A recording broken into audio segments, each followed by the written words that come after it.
show. It is Lichess Plays.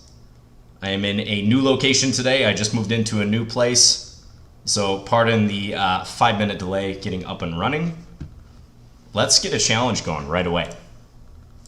Let's make this happen. 3+0. You can challenge me to casual or rated. Duelisco, you are up. Hello to K Buckby. Hello to Michael Tell Disciple as well. I'm reading chat on my phone, which is a little unusual for me, but we're going to try to make it work. Duelisco, are you there? I hope you are. Going once, going twice. All right, I guess Duelisco's not there. Let's go to another random challenge. Santa Slayer, let's do this. Let's play Knight F3 to start. I'm on a bit of a scuff setup today because I'm still in the process of moving in. Yeah, this is the new place, that's right. I was a little disappointed because I upgraded my audio. I have a Shure SM7B that I was hoping to get all ready for today, but the settings are not quite there for this. I have a preamp as well as an audio interface, and I'm trying to get up to speed on that. I've never used those before. I've just had like a USB kind of plug and play microphone, which is what I'm using right here. But I think this Shure, I mean, this is top quality microphone. A lot of podcasters, prominent YouTubers use it. So I'm really excited about this. I just didn't quite have it up and running for today yet. I was a little disappointed. Yeah, cheers to you as well, MSR. Thank you all for tuning in today. Hello, disagree.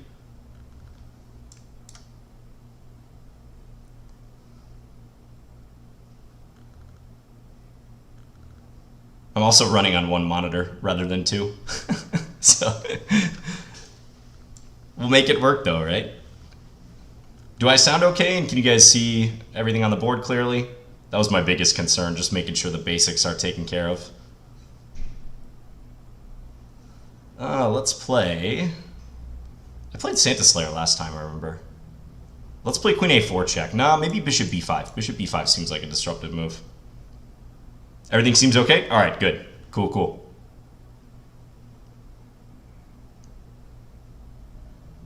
Appreciate the feedback, guys. Next week it'll be sounding even better because I'm going to get this Shure up and running and try to figure out the lighting situation too. It's just a little dark here. Got some windows right over here, but that'll get better as well. Let's take this one. I have not played chess in basically a week. Yes, this is the Merida set. I believe this is the default piece set here. Actually, this is probably the default, isn't it? But this is the set that I usually use. I know a lot of you guys use it as well. Hello, Harry Chess.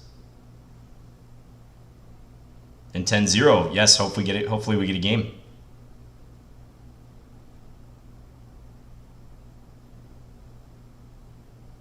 Nice, Strut.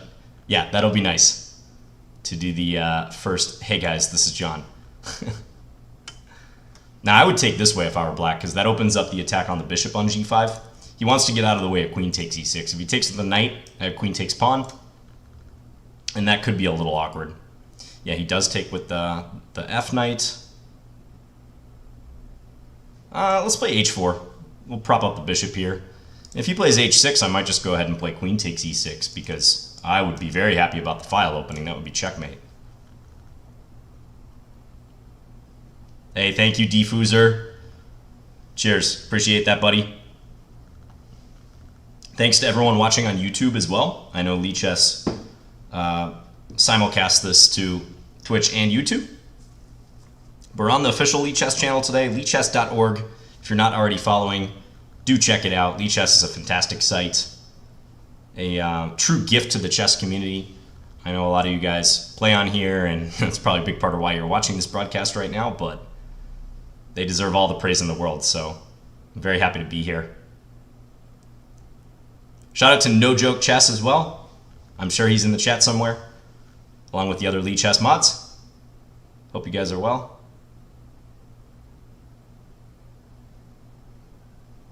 I can refer to you as 1206 as well. Okay, nice. All right, that's an in-between move, but maybe it fails because I take here, huh? I guess he takes on c3. Some weird stuff going on. I could also take and maybe just try to open his king in general. I kind of like that. If I take here, it put me in a bit of a pin. I don't know. I think I actually like capturing here a little bit better. Strangely. So let's do it. Because basically he can't take with a pawn, that's the thing. So this amounts to a peace trade, and I've won an exchange. So I think that probably was the better capture. And now rook check, king up. Let's go ahead and play e5. Just see where that knight goes.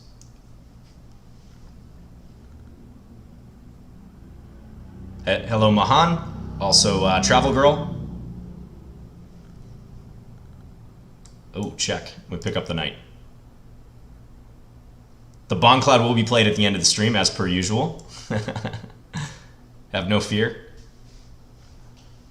With the horsey set, obviously, we got to make that happen. I'm threatening this and this. All right. Probably could have also played rook takes h6. That was even flashier. Thank you, Santa Slayer, for the game. Yeah, so this move, knight f6 right here on move 3, a bit dubious because you don't want white to be able to capture and obtain this big center. I've talked about this a lot in my videos. The two center pawns against one, especially where those center pawns are mobile, pushing back the knights. So, cracked under the pressure. A tale as old as time. Well, thank you for the game. Let's go again here. Sis Robot, you're up. Good luck. First Scandy in the new place. Let's do it. Let's make it happen. Play the Queen A5 version.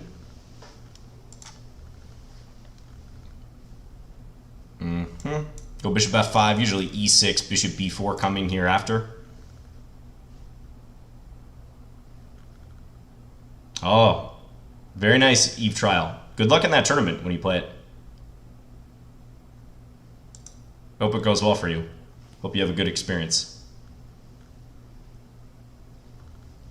Thank you to Reclusive Writer for the subbing to the Lichess channel.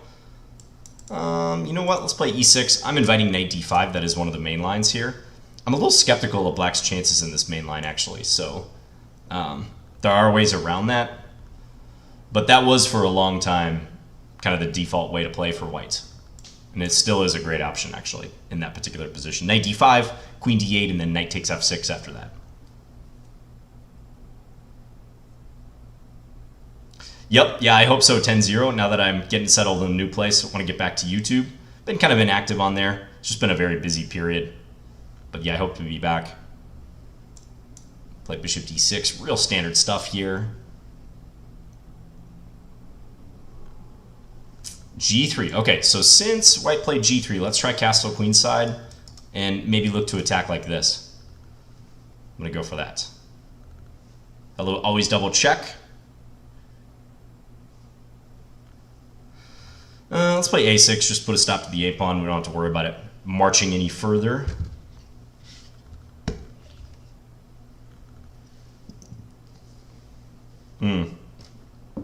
Yeah. You'll find the higher you go, Diffuser, the more often people play that particular knight move, the knight d5, or they'll try to line it up. Or possibly pawn d5. That's another theme.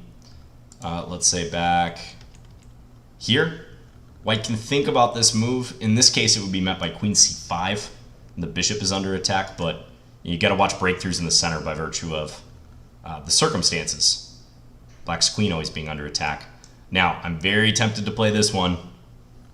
Super tempted here. If we get a trade, king h1.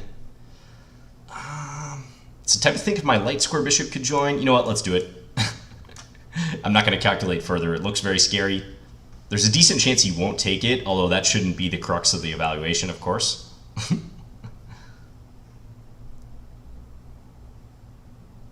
Hello to Sondermange, by the way, in the chat.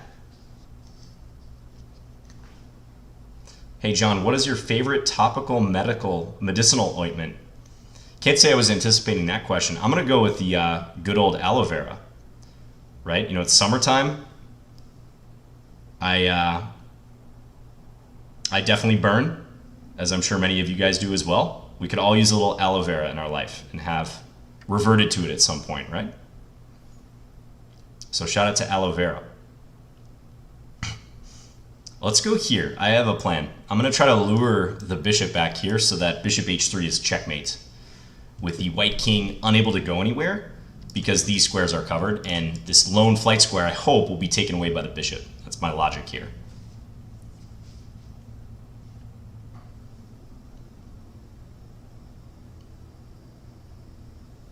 Yeah, I'll be back to it now, Mikhail Tall Disciple.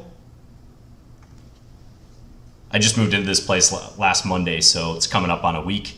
Didn't really get a chance to stream this past week. You can eat aloe vera as well, right? Like you could literally eat the plant or the gel from the plant. I used to have an aloe vera plant, and I always thought about that. Like, could I, you know, just either consume it or like break off one of the stalks and just try to apply it to myself? I don't think it would be in gel form though if you took it off. Okay, here maybe check and then bishop takes. Aloe vera sponsorship incoming. Oh, one can only hope, right? Take, he goes here. Let's take with the bishop because we win the queen. I was looking for a checkmate, but the queen capture is quite good as well. Okay. Knocking out some material here. Lining this up. Okay. Thank you, Sis Robot. The key line was playing, at this point, king h1. Now, after king h1, black has 2 pawns for the piece. Looks pretty scary for white to me. I think that's going to be a tough situation in a practical game. I was probably going to play knight e4 against that. I really want to get my light square bishop involved. Maybe bishop g4 as well. I think there's a good chance I would have won this pawn. Let's take a very, very quick look. We're not going to dwell on this because we've got a lot of games to play today. Now, the engine does like this. King h1, bishop g4. It does think it's decisive. Yeah, it is kind of tough with that pawn cover stripped away from the white king. So I guess it approves that this bishop takes g3. So probably want to avoid playing too many pawn moves around your king like this. g3 was already a little bit sketchy. I know you're trying to block the bishop, but you want to minimize those pawn moves. But thank you for the game. Here we go again. Clasher Ratter. Let's go.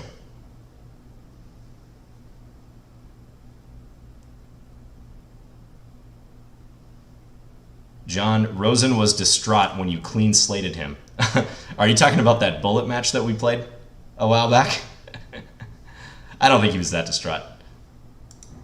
He was a little bit, but I'm sure he got over it. Need a green screen so I can put up the giant chess piece. Yeah, the giant chess piece is back there. I don't know if you guys can see it so well, but I did make sure to put him back there. The queen is around here somewhere. I think the queen is like acting as a doorstop over here to my bedroom door. But yeah, we've got a few different things in the mix here. Let's go for a Gurganidze.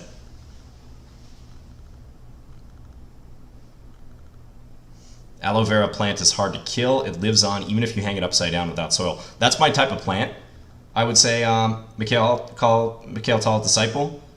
I really like those hardy plants, as I'm sure many of you guys do, where you can basically like neglect them for weeks on end, forget to water them for a month or more, and they just take it in stride. They don't hold it against you. They don't die. I have a pot of flowers that needs constant attention and pretty much daily watering and a lot of sun. And let me tell you, like that's a little too much responsibility for me at this particular point in time. But yeah, shout out to aloe vera. Shout out to cacti. All those self-sufficient, largely self-sufficient plants need minimal care. Oh, here's a little factoid. If you follow my channel, you'll know this. That aloe vera plant that I had. Who knows what I named it? I named it, I'll give you a hint. I named it in honor of a former world champion. This is some serious lore. We're going to try to maneuver this knight here to attack this. Ooh, someone got the world champion, but...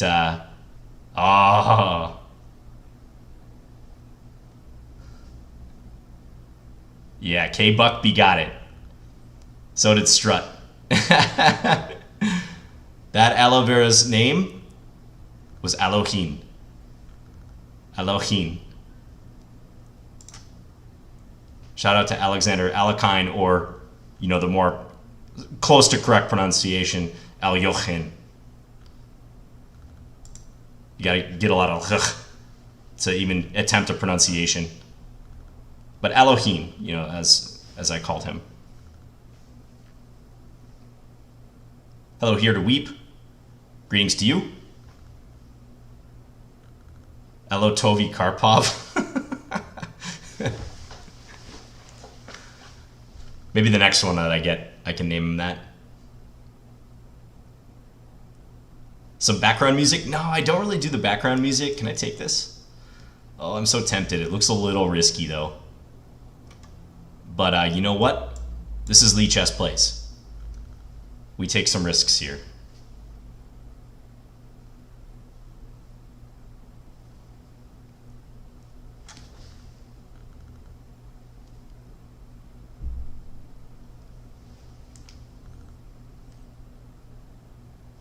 I'm watching the stream on my phone. It actually looks decent. Okay. Not bad. I'm glad, because I had to jury rig this together right at the last moment. That's working out okay. Okay, so take... So this all depends on being able to take this bishop with check. Otherwise, c3 would be winning material. But the fact that I have knight takes e2 with check is very important. I would have probably played bishop f1 there if I were white. Let's just trade queens down. Go bishop here after that. Attack the c2 point.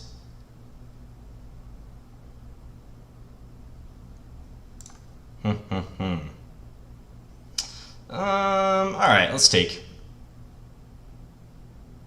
e6. We're up a pawn here. The bigger problem is the time, of course, for my opponent. That is a major, major issue.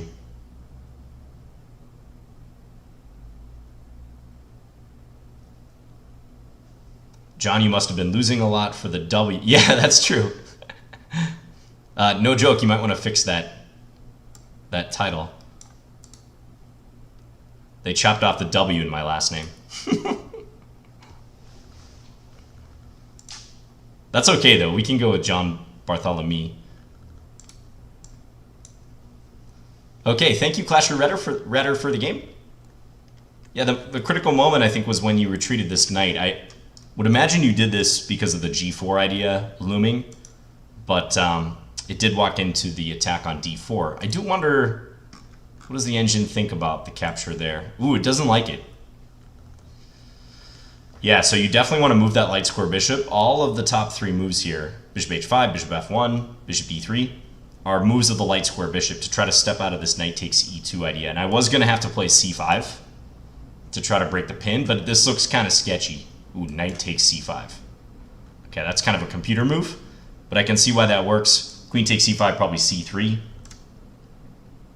And with my king in the center, position looks a little sketchy for black. I can see why it likes this for you. So that was probably the moment right there. Thank you for the game. All right, Fakester. Let's go e4.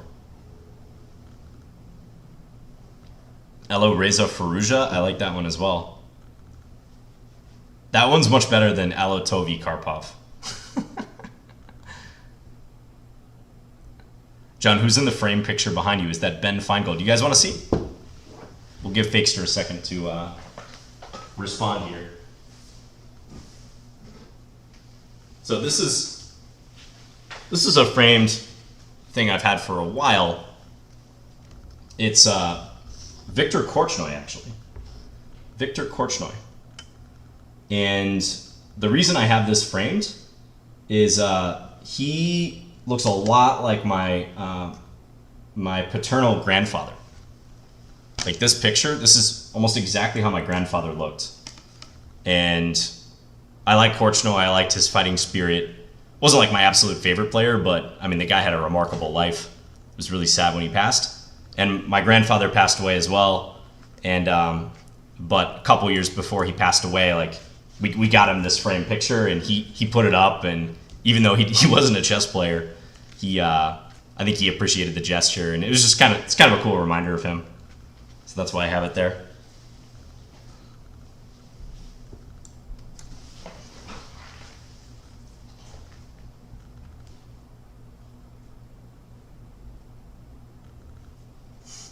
Okay, we're playing the Classical Sicilian.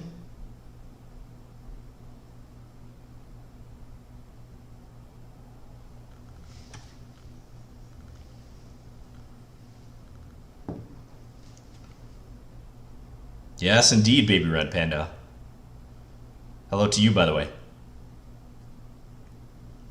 This is the official Lichess channel. You got that right.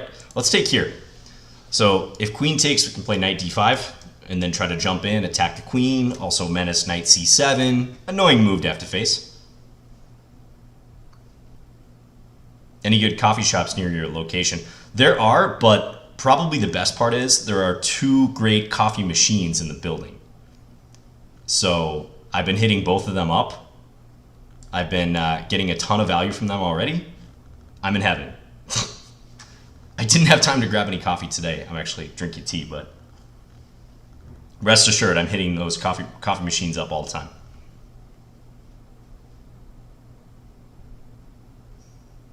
How can I play against you? Yeah, exclamation point challenge has all you need. You can challenge me to a 3-minute game, casual or unrated.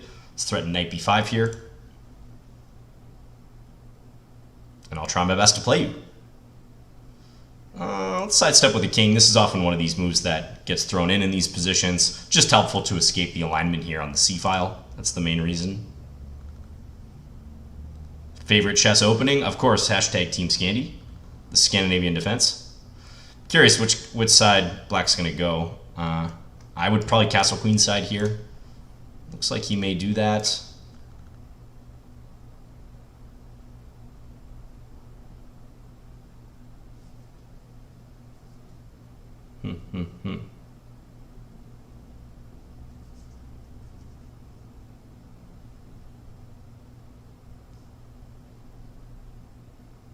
Oh, did I say casual or unrated? Yeah, I meant casual or rated. Casual is unrated, that is correct. Let's play knight d5 now. I think I'll just try to get the light square bishop. Bishop takes, queen takes, knight b4, queen d2. Some line like that, where I come back and attack the knight. Hello, Flo Akash, by the way. Good to see you. What's the origin of my username? So, my name is Fins, or like on chess.com, I'm Fin0905. And the 0905 is just my birthday, September 5th. But there's no amazing origin story. I was just listening to the Jimmy Buffett song called Fins, which has lyrics, fins to the left, fins to the right, and you're the only bait in town. And for some reason, I really liked those lyrics, and I just happened to be listening to that song at the time. This was probably 15 years ago. So you know how it goes, like, you just have this fleeting idea for a username, and you make it, and then doesn't matter if you like it or not later. You're just kind of stuck with it if you start making, you know, your online identity in a way attached to this Fins. So that's what's been going on ever since. Let's play a4. If he takes on f2, I'm not at all concerned. I would actually really welcome that. Fakester's going to run out of time here, though.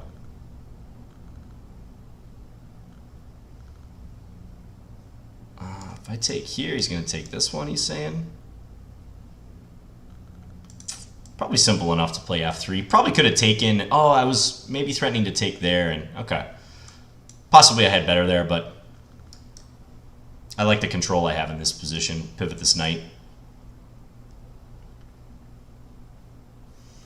Ooh, Now, I wish I could continue playing this game because not only is this an awful pawn structure for black, but I'm loving my knight against that bishop.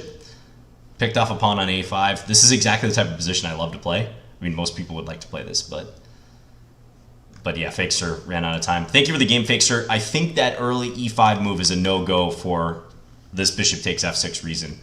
They usually play e6 here to keep better control over d5. But e5 inviting bishop takes f6, yeah, not so good. Thank you. Thank you for the game. All right. We have over 100 challenges here. Shout out to everyone tuning in. KP100, let's play d4 in this game. Hey, Walter, you go. Thank you, Naeem, by the way.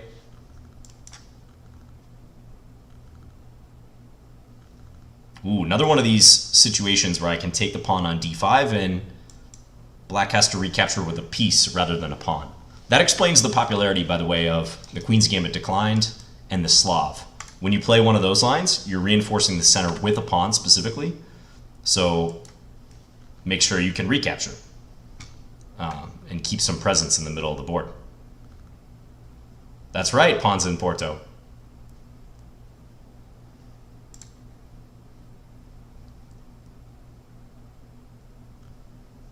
All right, let's see if I can bait him into bishop g4, bishop f7. Okay, didn't fall for that.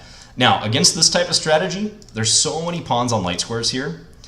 I love playing on these dark squares. We're going to go knight e4, which menaces this move, first of all. But look for me to attack on squares like this and this, especially f6, h6. And I'd say f6 in particular.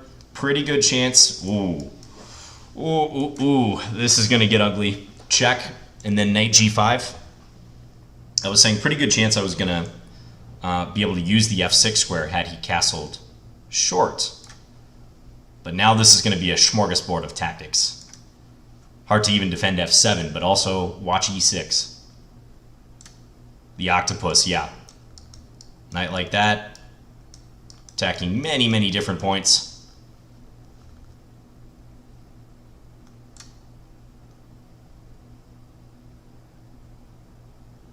Boucheli, I would recommend actually canceling that challenge and then redoing it for 3+0.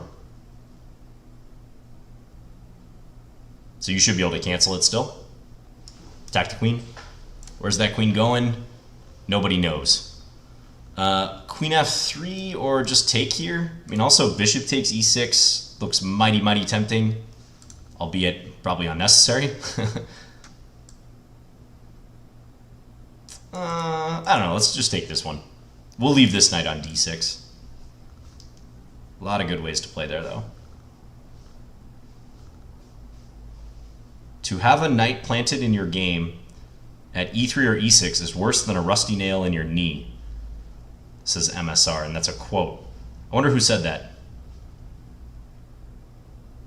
I think it was Lasker who said if you have a knight like on the 6th rank such as this, you can go to sleep and like wake up and still have a winning position. FM Bogalubo? Nice. He was a very quotable chess player, wasn't he? Probably Bogalubo's most notorious chess quote is that when I win with white, it's because I was playing white, and when I win with black, it's because I'm Bogalubo.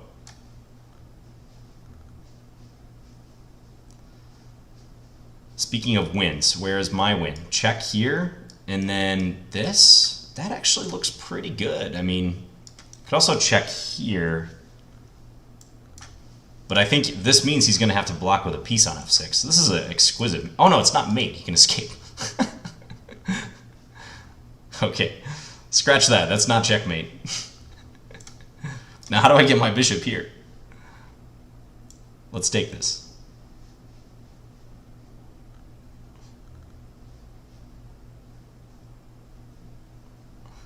That was not mate. We're pretty close still, though. e6 now, maybe? Yeah, maybe e6 and try to sneak bishop f4 in. That might be the way to go. That's right, Joel Skill.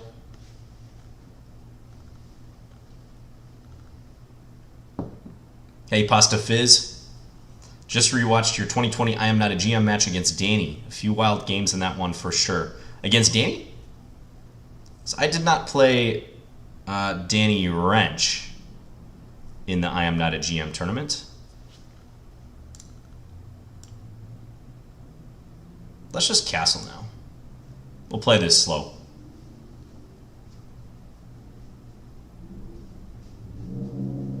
Ooh, now this is checkmate. All right, KB, thank you for the game. I do appreciate it. Yeah, this opening got you in trouble. I think fighting against that big center is just a little too much. Yep, thank you.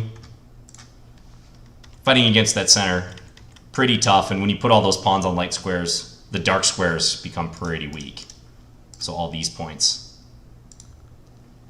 But thanks again, appreciate it. On to the next game. Pawn check, okay.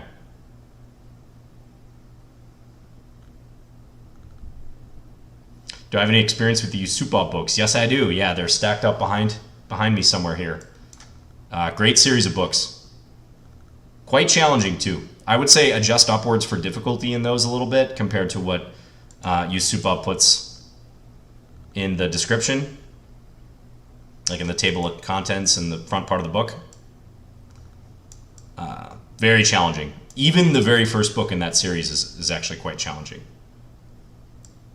But excellent learning material.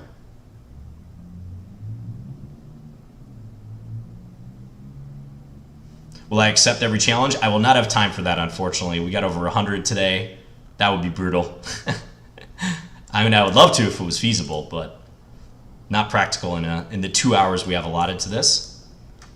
Okay, this is a pretty dry position. I've played this exact position before. Plays 95. You know, this is usually a knight you want to capture right away. You don't want a knight to linger like that in the center.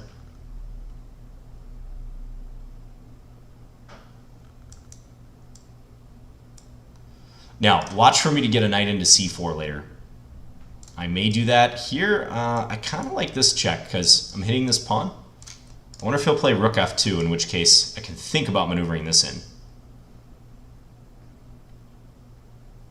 Almost some cool tactics I can pull off here. Well, okay, this has potential. Yeah, rook f2, I was thinking knight c5 with even knight b3 as an idea, depending upon where the queen went. Now, do I take this, or do I do... Okay. You know, I'm going to go here. I just want to be able to pull this move off, which I think would be a super cool move to execute. Queen e3, knight b3.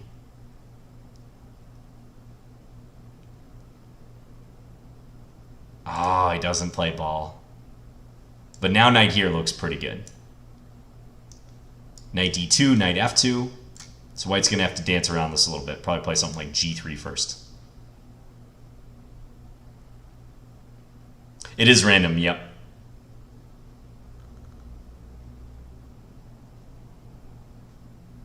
Ooh. This loses sight of the g3 square, though. We can pre-move this. And do we have a mate? I don't see a mate coming up, but that is just a outright rook. Go back. I'm not seeing the follow-up. Let's just go here. You can check me if you want. It's fine. We'll just run away.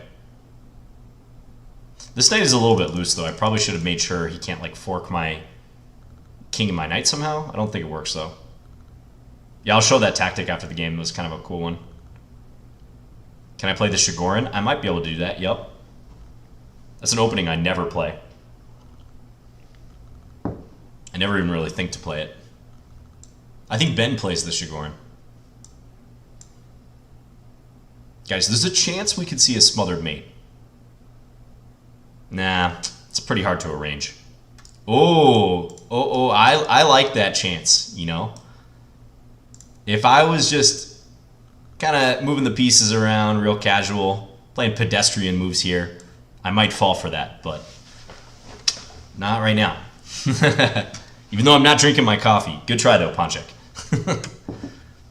Okay, I'll show you guys this tactic real quick that I was trying to line up. Right here, if white goes... So white's queen is under attack. If white goes queen e3, Queen d4 would kind of spoil this tactic, but if queen e3 is played, then this is strong with a discovery on the queen. And when white takes, we take back, and then we pin white down the a file, so a takes b3 is met by the capture, and white's rook is otherwise trapped.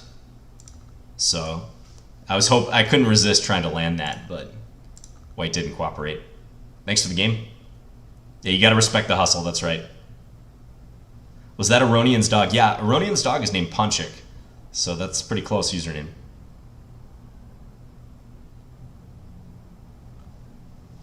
Shari is up. Oh, you guys like that one, huh? Okay, I'll try for some trickier tactics if possible.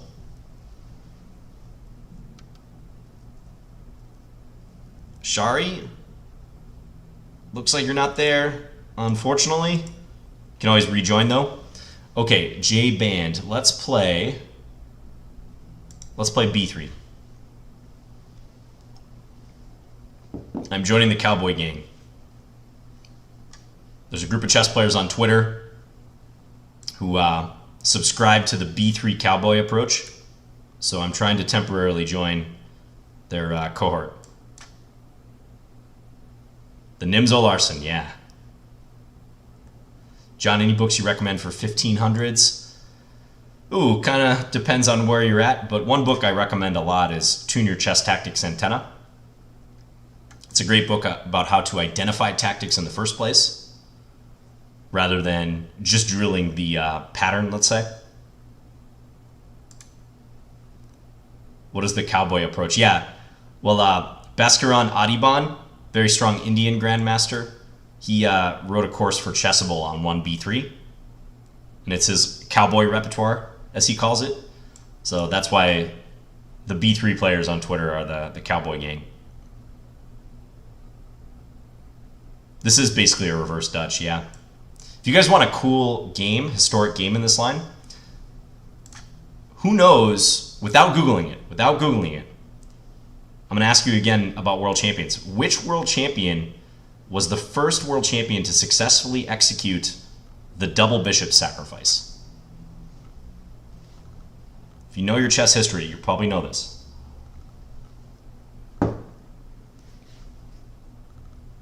Let's go here. We're going to try to swing the queen up to h4. Yeah, it was Lasker. Emanuel Lasker. And he played a fantastic game against a guy named Bauer in Amsterdam in 1889, I want to say. And that's where the Lasker double bishop sacrifice came from.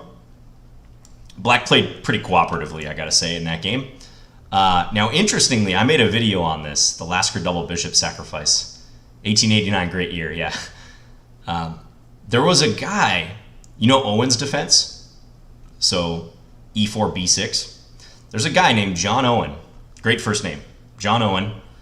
And he had a double bishop sacrifice game several years earlier, also in the 1880s. Maybe like 81 or 83 or something. And he was executing it well, built up a winning position, and then he botched it, blundered, and lost. Because he didn't win the game, I think chess history did not treat him kindly.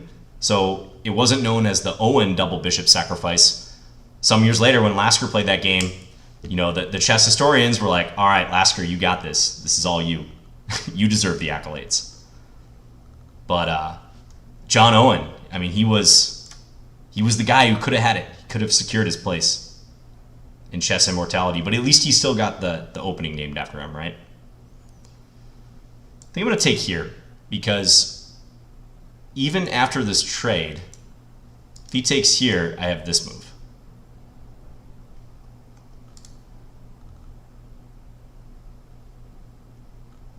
Hey, GZT, it's going well. Yeah, I like it a lot so far. Everyone's very nice around here. I'm in a lot busier of an area. I'm like close to uptown Minneapolis.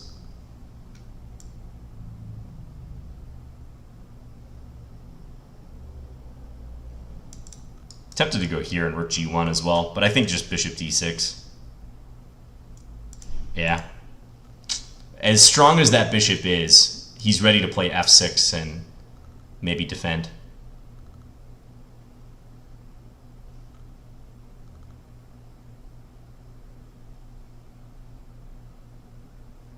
I am still in Minnesota, yep.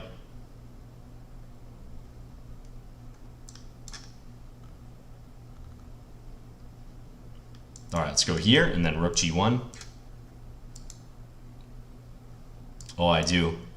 I actually already have been recognized twice out and about here, which didn't happen too often in the suburbs, but yeah, I've been recognized twice in the past week by random YouTube viewers, which has been pretty cool, very flattering.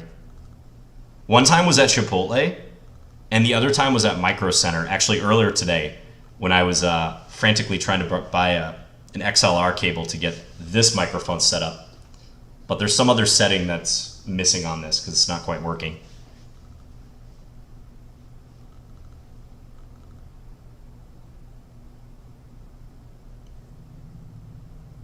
But yes, I'll be back. I'll be coming back to YouTube soon. Let's jump up here.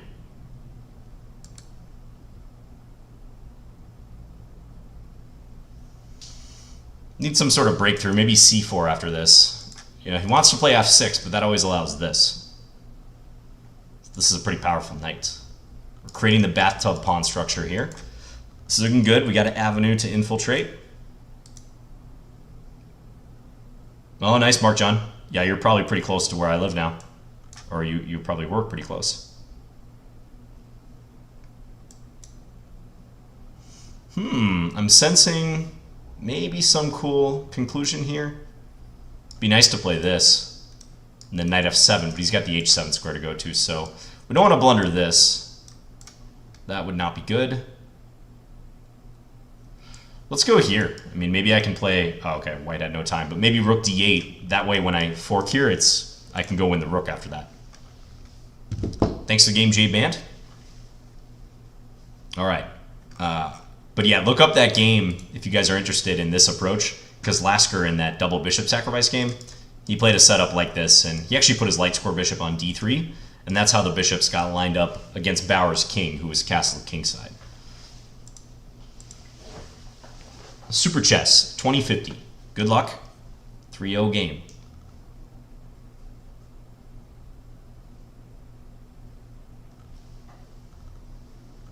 I've never been to South Africa, no. What did I get at Micro Center? Just some XLR cables. One of which, I actually got two that were pretty similar because I didn't know exactly which one was going to work. And I don't think it's the XLR cables actually that are the problem. Needle Farseer. The last opponent wasn't ready, so Needle is next. 22-11, okay.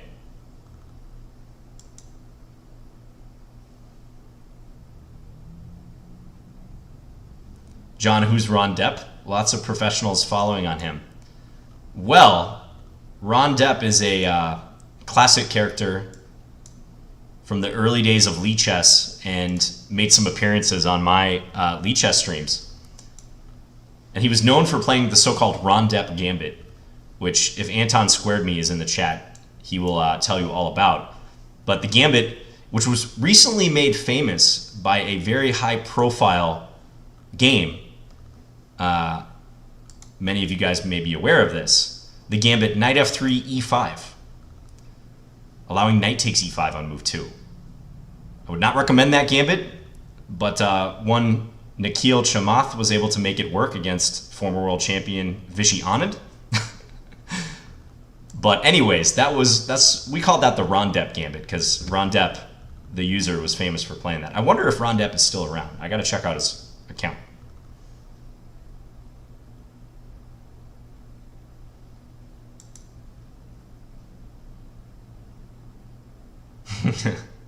Anton is a classic. He is.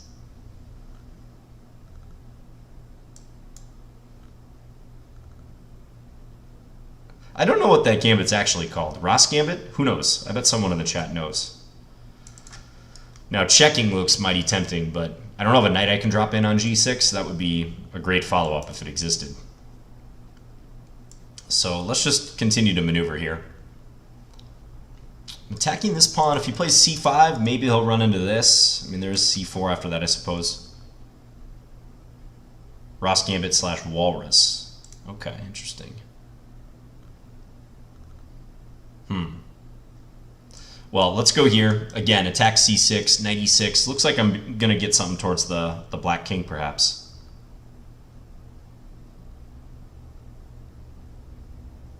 In a recent game, Rondet played d5 against knight f3, sad stuff. Oh, that is too bad. He's growing more conservative in his old age. The cavalier times of his youth, back in the 2015, 2016 era are long gone. Let's go here. Again, I'm trying to threaten this, but I don't want to allow a queen trade, which would have derailed that plan. Now he's probably going to move the queen because he needs to make space for that bishop to come back.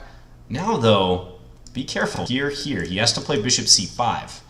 Feel like we're very close to winning something.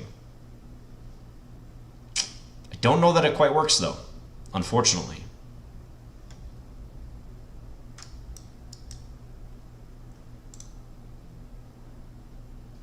Yeah, it's not quite working. Let's still play knight f5, though. It looks like a promising move, but he's going to be able to make enough space to maybe defend here. Steps to that square. Okay. So now if I go here, bishop e7.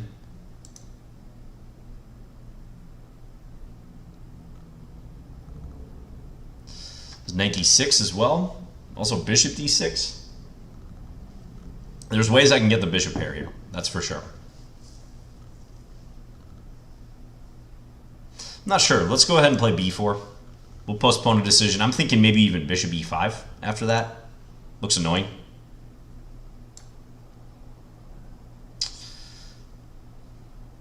I have a feeling this isn't so bad for black, though. I have a feeling he can defend if he's accurate here. I gotta play a little bit faster as well. Okay, now though, bishop f8, there's stuff like knight takes h6, which I can play now. That might be the way to go. Queen g3 also looks pretty good. Queen g3, there's a lot of threats. There's knight takes h6 being a huge one. He can go g6 maybe. You know what? Time's getting low. Let's just bank this. All right, now I gotta focus. Put down my phone so I won't be watching chat for a second.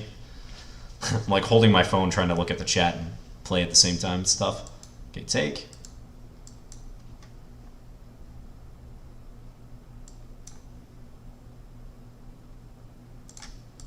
We're okay with the trade.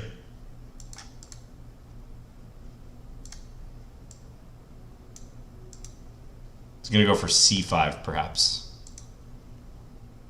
Or not yet. Okay, now we're going to win h4.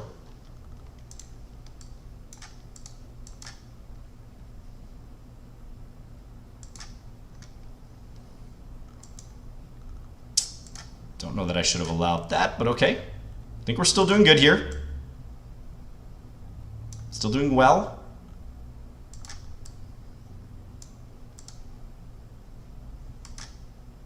Not on the clock, though, that's for sure.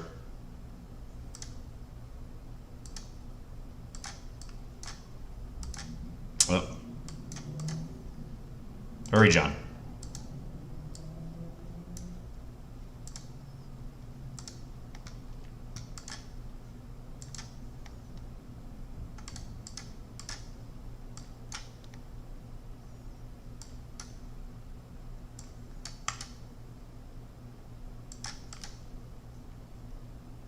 Oh, he resigned. Wow, that was some respect right there. He could have tried to flag me, absolutely. I mean, that was getting down to the wire. I think that was a respect resign. Very kind of you, Needle Farseer, but you should have tried to flag me. I don't know, that would have been close with that time differential. I mean, yeah, I think that could have gone either way. The position's winning for white, but that's, 2-second advantage. I'm just pre-moving at this point, so I might even bank on you there. But thank you for the game. That was a tough one. Felt like I had some tactics there that I didn't quite land. Yeah, exactly. Props to Needle. Let's play a Smith-Morra Gambit.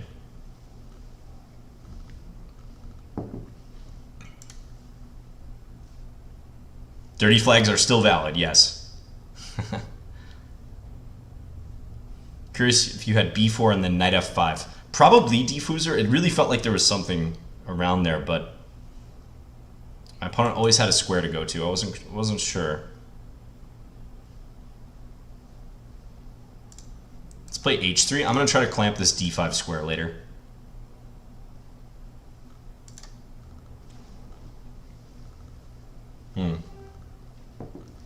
Bishop g5, or let's play bishop e3.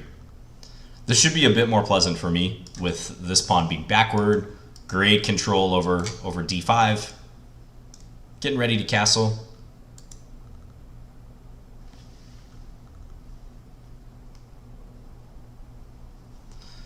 PC appears to be a little rusty. When are you going to upgrade? I hope I don't have to upgrade anytime soon, because I did upgrade my PC back in November of last year.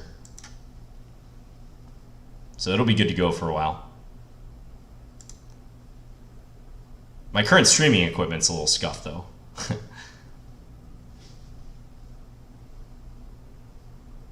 Yeah, I'm mainly a d4 player. That's right, Karma. I was an e4 player early on. He wants this. Should I give it this to him? I don't think so. Let's just shut it down. But I gradually started playing d4, and actually even before I started playing d4, I usually played knight f3 on move 1. And kind of got into d4 positions as a result of that, because knight f3 is more of a transpositional move. Let's probe here now. Knight b6 is a threat. I am down a monitor as well. Yeah, I have a monitor right here. This one's not hooked up yet.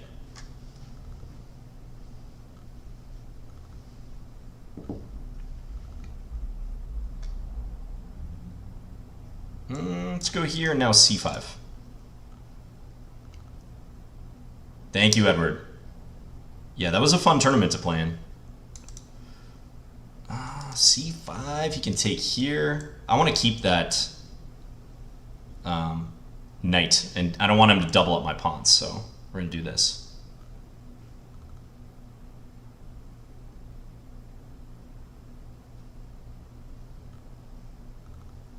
Oh, we just updated the stream title. There we go. I regained my W. That's a W itself. I regained the W in Bartholomew. Thanks, no joke.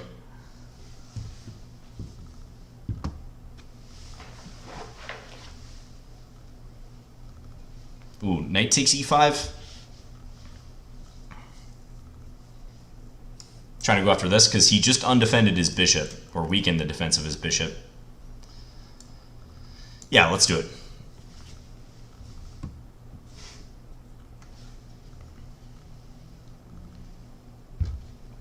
Okay, go capture. I like it, I like it. Yep, I'm still coaching. Not as actively as I was before, but still doing a fair amount of that when I can. I really enjoy it. Chess coaching has been my main gig in chess for pretty much the entire time I've been doing chess. We'll just double. I think that b4 pawn's going to drop off soon. When is the next Lichess titled arena, by the way, guys?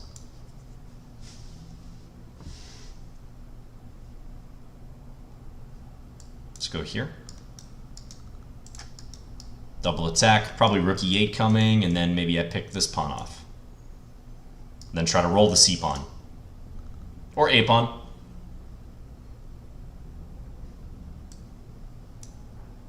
Secure everything. Well, thank you, Aristoco. It's very kind of you to say that. This coming Saturday, 3+0. Okay, nice.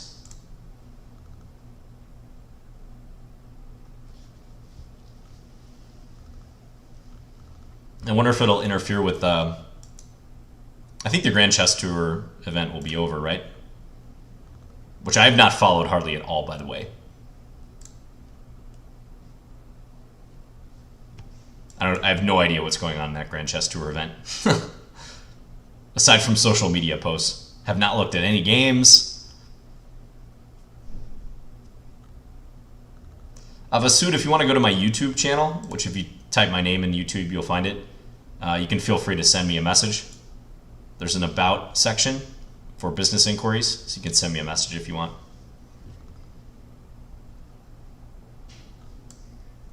Let's go check, pick up the e5 pawn. Against the Scandi, 2b4 is called the Zilberman's Gambit. Do you know it? I don't think I've ever faced b4 on move 2 against the Scandi. I've definitely faced the Mises Gambit, which is e4, d5, e takes d5, queen takes d5, knight c3, queen a5, b4. That's a pretty common gambit. Suppose I should try to win this game, not get flagged. The draw before the loss. Thank you, Harrison, for the game. I've got to go. Good game. Well,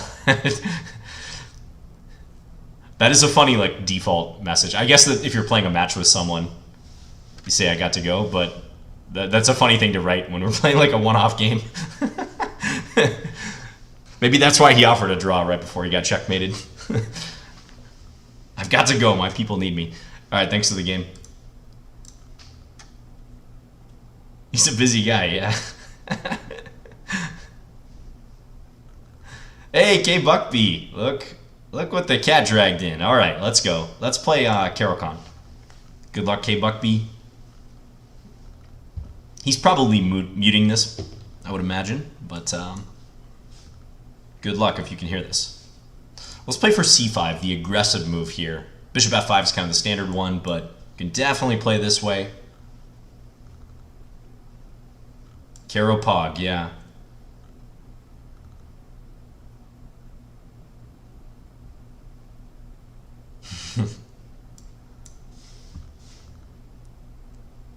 That's right, you can banana chess. You know what I always found funny about the Blackmar-Daymar Gambit is if you're a Caro-Kann or a French player, inherently you can decline it pretty easily if you want. So whether the game starts e4, d5, d4, or d4, d5, e4, if you play French or Caro and don't want to take the gambit, just play e6 or c6, and you're back in your normal line. But I think the Blackmar-Daymar is like a class of gambit that you should accept. It's kind of like the England Gambit, so d4, e5. I have students who play d4, and some I've even taught d4 to, and they sometimes get rattled. Like a lot of people's first instinct is, oh, I don't want to take this gambit because this player probably knows way more about it than I do, which sometimes can be true, but when the gambit's like truly egregious, especially offering a center pawn early on as black, you got to take it. It's almost like a moral obligation to take it. Diffuser says, always accept England Gambit. Yeah. What is the history of the England Gambit, by the way? Because it's spelled with a U instead of an A in England, so I don't think it has anything to do with the country. I assume some player named England? I always like casually wondered that and never looked it up. England Gambit looks scary for the first 4 moves, and then white can be crushing. Yeah. The best line against the England Gambit is so d4, e5, d takes e5, knight c6, knight f3, queen e7. The best line is to play bishop f4. And a lot of players don't want to do that because they don't want to deal with queen b4 check, which attacks the bishop and the pawn on b2 in addition to giving the check. But the thing is, white plays bishop d2, okay, and then queen takes b2. You just got to know to play knight c3, and then a couple follow-up moves thereafter, and you're going to get a good position. Black has wasted a lot of time to go capture the pawn on b2. Trust me, if you look into that line, you're going to have a great position.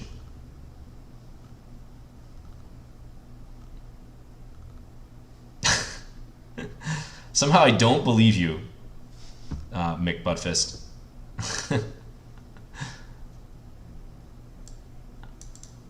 All right. Now, I could take here and truly wreck his structure. You know what? Let's try to do that. Let's try to play against the bishop pair. We got an extra pawn here. And try to torture poor K Buckby.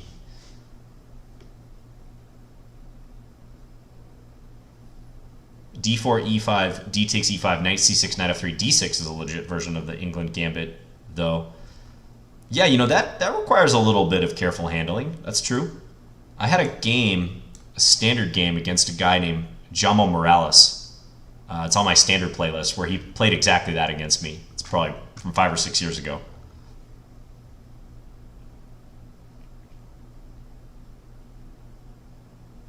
Should I be greedy? I can take a7. Let's go here first. But yeah, some of those gambits are like marginally playable.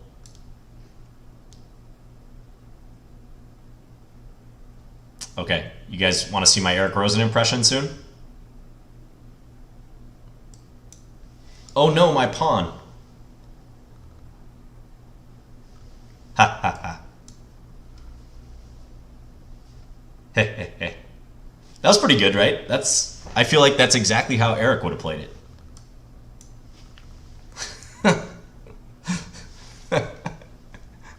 I forgot to sip my tea. I think there was a tea sip somewhere in there. After you cackle to yourself, hey, hey, hey, then you sip the tea.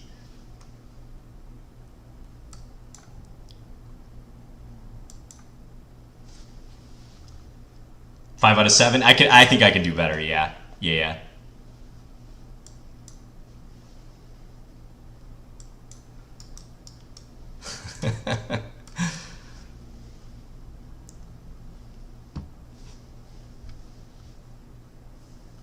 All right. Thank you, K Buckby, for the game. That pawn on e5 was hard to hold on to, wasn't it? Yeah. I think against this c5 move, you do want to take it. I think c4 is also a move here too, if I'm not mistaken. There's also like take and then c4. But generally, d takes c5 is going to be the move there.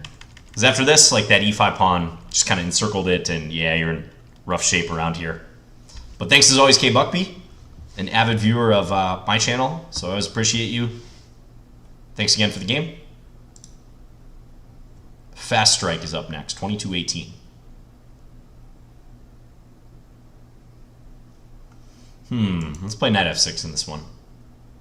Is the Scandi good against the English? I would not recommend it, the Anglo-Scandi, c4, d5. Reason being, with the Scandi proper, e4, d5, when they play e takes d5, you're taking out one of their center pawns, right? But in the English, you're offering to trade, the Anglo-Scandi, that is, c4, d5, you're offering to trade a flank pawn for a center pawn.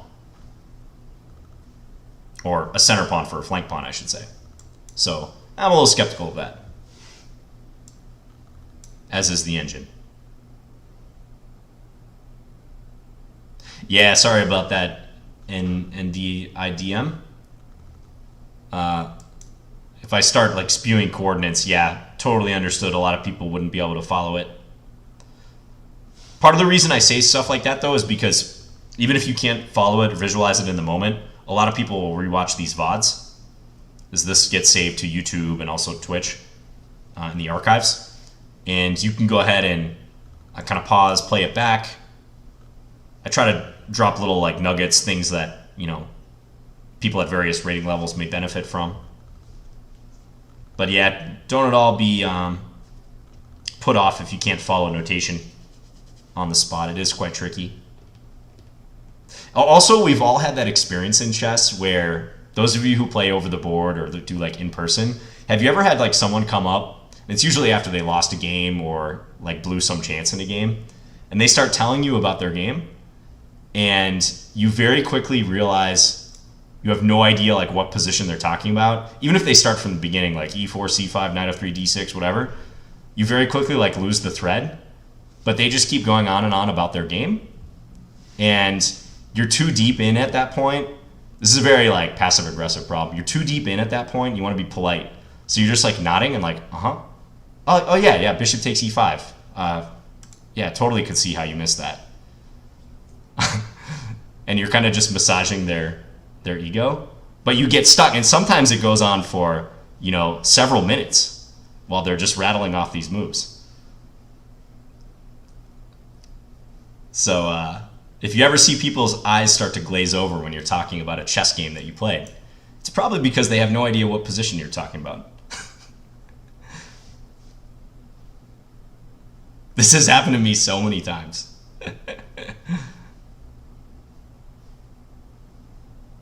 Yeah, I think that is a Midwest thing to do. Absolutely. Like when you don't hear a joke and still laugh. Yeah, that's the chess equivalent of that. That's right. Okay, I'm kind of playing with fire here. I don't think I played a good move there. Ooh, this could actually get bad. I'm allowing rook f4 for some reason, which was kind of foolish of me. I thought I could go queen g5, but he has bishop check, king here, and then e5. So, you know, on rook f4, I'm probably going to have to sack my queen for the rook and the bishop. Fortunately, I did win a piece earlier in this game. He went for knight takes g5. And he's got, what, 2 pawns for it? He's going to mostly... Okay, rook f4 I think was a great chance there. He's going to try to mob me with pawns. Well, let's see how this goes. Time is the big factor. I think it's time to play e5. Let's just stop him from going e5.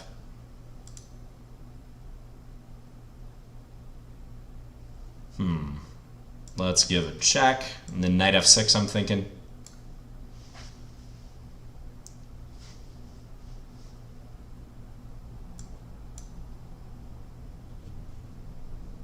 But those of you, I'd be curious if that has happened to those of you from all over the place as well, like that experience of having people tell you about their games and you just feeling obligated to listen, like too polite. I know in many countries, like,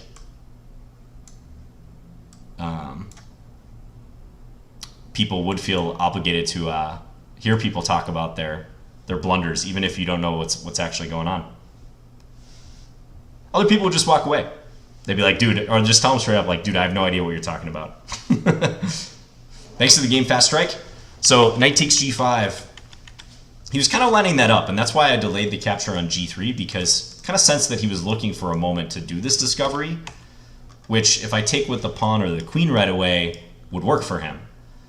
But the issue is I have this in between move, and yeah, that's a typical thing you got to watch out for. Knight takes g3, and now black is significantly better. Let's just take a very quick look though at rook f4. Yeah, rook f4 is plus 1.8 here. Big chance for Fast Strike. But he was running out of time at this point. I would bet he saw it and just didn't like it for some reason. Maybe he had the same thought that I did, that queen g5 would be good, but bishop f7, and I probably have to run this way because king here, check is nasty. That's straight up losing for me, so. But thanks for the game. Long Stanton Spice. Good luck. Let's play c5 this game. Let's see what happens with this.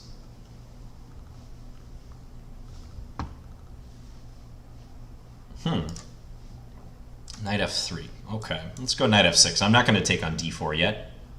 Ooh, all right. This is a possible little trap. If he takes with the knight, there's e5. Little sneaky trap. e5, idea bishop takes e5, queen a5 check. Okay, so he was wise to that. He took with the queen. But now I like my position. This is looking promising. Let's just occupy the center. Bishop g4. Yes, it is, Kelly. Apartment, that is. Yeah, old Benoni could transpose into a Schmid Benoni as well. Go here. e5 would have been met by knight takes c6 in that case, so we're not going to play it.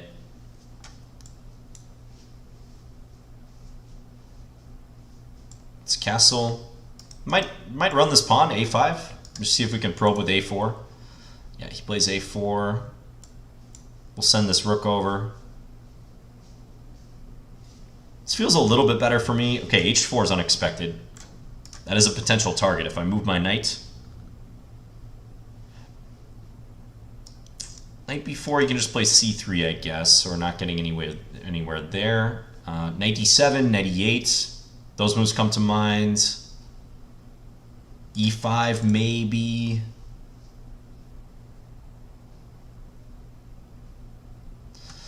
I'm going to go knight d7. I might even go knight c5. It seems weird to trade off one of his knights, but I think that may be the way forward, so I'm probably going to go for that. Thank you to Gen Z for the 1,000 bits, by the way, to the Lichess channel. Every donation and subscription, of course, goes to Lichess. Gen Z asked, what tactics resource, book, or website do you recommend for 1900 Lichess player? Lichess itself has some great resources, but of course I would recommend Chessable as well. I'm a co-founder of Chessable, and I do believe that there are a ton of excellent resources out there, both free and paid. So there's curated courses, a lot of resources on there you might want to check out. That book I was mentioning earlier, Tune Your Chess Tactics Antenna, that's on Chessable, for instance. The Woodpecker Method might be a great one for you. You're a little bit stronger of a player. Even the Checkmate Patterns Manual.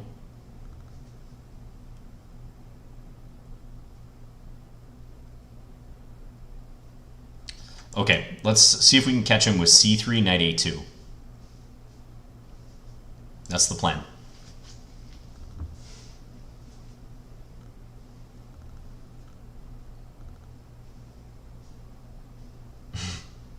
That is very true, Diffuser.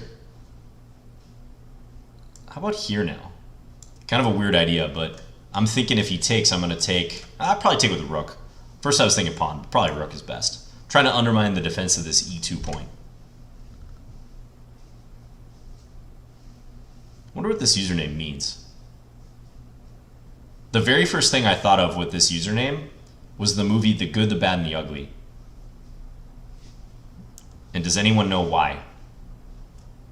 It's not exactly a perfect match, but there's a reason why.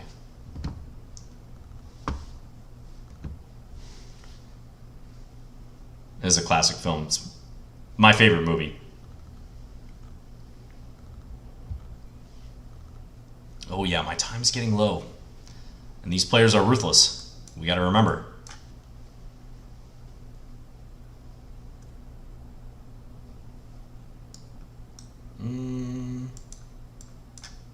Try to build up the pressure against c2.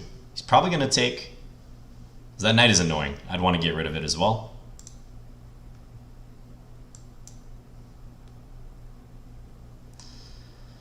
d5 is a little bit loose. I wish I had my king here. I'm going to try to get my king up first before doing anything. Oh, and he blundered. That was a timely blunder in my favor. Yeah, Arch Stanton. The name on the grave. Yeah, thank you for the game. That's why I thought of The Good, the Bad, and the Ugly, because Arch Stanton is a name that plays a role, especially in towards the end of the film. I'm trying to think what advice I can offer from this one. Probably just the opening is not that great. Yeah, long Stanton Spice. You might have seen that knight takes e5. I'll show that on the board. Or knight takes d4, rather. Was going to run into e5. Useful fork to remember, because bishop takes e5, queen a5 check. Those of you who are Sicilian players will know about this idea. This happens a lot in the Sicilian defense. So, yeah, I just think this position, not the greatest for white, although still certainly playable in a blitz game. Thank you for the game. See who we get next. Bookworms. Good luck.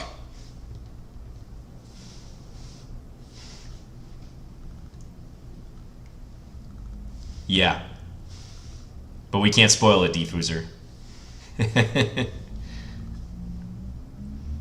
I gotta remember to try to play a Shigorin. Someone was asking for a Shigorin earlier. Maybe I can get it via transposition if white plays d4 here. No dice. We can still try.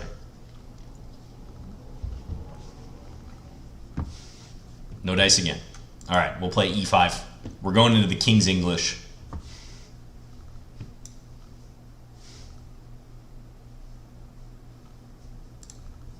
That's such a great movie. I mean, the whole trilogy is great. Fistful of Dollars for a few dollars more. I really enjoyed those films. I think I can take this. And then take with the knight. I'm going to take with the knight because if you can spot what's wrong with taking with the bishop, you can spot that right away, good job. But not only do we want that knight centralized, but if we take with the bishop on d4, when white recaptures, there's bishop takes c6, removing a defender.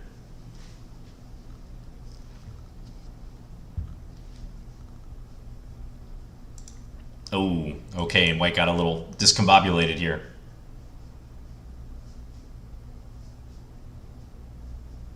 Oh, I haven't seen that show, Nose Knows All. I've heard it's good, though. Community.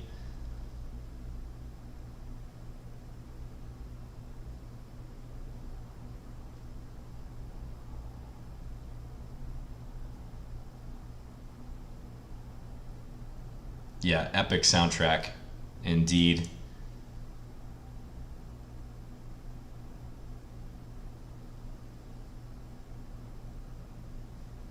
Oh, thank you, Bobby Blunders. Yeah, I'm glad you like that course. Is that your real score on the 1d4 course? Not sure what you mean by that. Does it show like the percentage that I score? I can't remember if that's the case, but maybe the Chessable guys put that in there.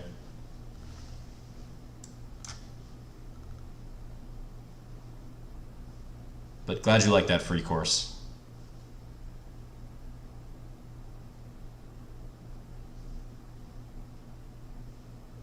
Is Community similar to The Office? Just out of curiosity, because I feel like I often get those confused in a way. I've seen more of The Office. I've seen none of Community, so I've seen some of The Office. But I feel like people make references to both of the shows, and sometimes I don't know which one they're talking about.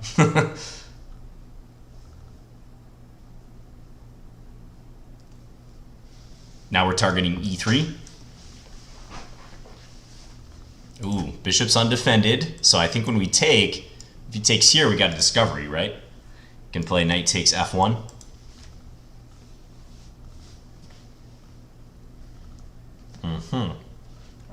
Now I can take either one of these bishops. This would be the natural one to take because it comes with check, but after king g2, he is defending. I'm trying to think if I can maybe expose the king, or if I take here, I hit the rook. But now I think we'll just take here. Because I have the long range move, queen takes b2 with check after the king goes to g2. That's important.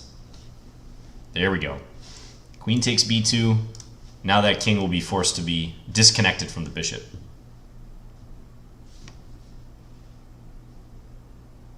Okay, well thank you, Nose Knows All. Have any of your neighbors asked you for quick lessons yet? No. I don't think I've ran into anyone in my building who I've talked chess with yet. But I'm going to try to get some sort of chess group going. If anyone here happens to live in the Twin Cities area, Minneapolis or St. Paul, there's a great group that meets in Uptown, actually. Uptown Chess. You can search it. King e4. He wins King of the Hill. If this was a King of the Hill game, it would have ended just now. Let's go check. Check. We're chasing. Where's the mate? Bishop d5. It's very close. Bishop d5. Force. I think this is going to be mate next move. No. Oh, he has queen takes a6. That's why. I was looking at all the squares the king could go, and I couldn't find one. But there's queen takes a6. Oh no, I missed mate in 1. How could I? That's why pawn c6 would have been stronger. There's no queen takes. Yeah, miss mate, says Amsterdam. Yeah, thanks for the game, Bookworms. So just needed to prepare that d4 move a little bit. Probably just miscounted attackers and defenders. d4 is a big theme in this opening, but I have 1, 2, 3 defenders, and you only have 2 attackers, so you need knight ge2 first. That would have fit well with your setup. Try to prepare d4 in the near future, maybe even after castling. Chelsea Monica, thanks for the raid, by the way. Rating with 38 viewers. Thank you. Hope you had a good stream. This is Lichess Plays. I am International Master John Bartholomew. I've been doing this for the past couple months in association with Lichess. They've been kind enough to, good luck. And have fun, Bumsty. But yeah, we've been doing these streams for the past couple months. Other streamers are involved in Lichess plays. Let's play a French. This guy's got a high rating too. And it's been a good time. Just playing viewers, hanging out. We're talking about all sorts of topics today. We're just talking about the classic film, The Good, the Bad, and the Ugly, which coincidentally is often how my play feels, especially in these viewer challenges. Do I ever play the Tracy Gambit against the Alekhine? Knight f3. So e4, knight f6, knight f3. No, never played that one. I would say that's usually played probably as a pre-move, which I see in the Scandi a lot. Like, people will often just play knight f3 on move 2 against all sorts of openings because, I don't know, maybe they assume black's going to play e5. Ooh, this is a rated game. That's right. That's another one that's kind of funny because if you play the Petrov or the Stafford Gambit or something, and you for some reason met e4 with knight f6, and then your opponent played knight f3, you could play e5 and take it into a Petrov. Right? Like, that might be a good idea. Alright, do I take here or just play knight c6? I feel like this pawn is weak for sure. Oh, also maybe I can take here and then take here. This is a tactic you see like in the Khan Sicilian as well. That's probably a good idea. I'm going to do that. I hope I'm not missing some way he can defend both of these, but I don't think so. If this bishop were not here, king d2 would do the trick because then the rooks would be protected, so that's a possible pattern to look for, but king d2 is not going to fly here. We'll just take the rook.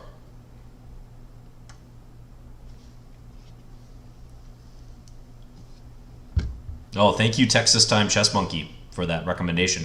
Haven't heard of that, but I'll check that out. Trinity movies. Oh, he's playing this just to spite me. He's like, you know what, John? I can actually play king d2. Well, let's see the brilliancy.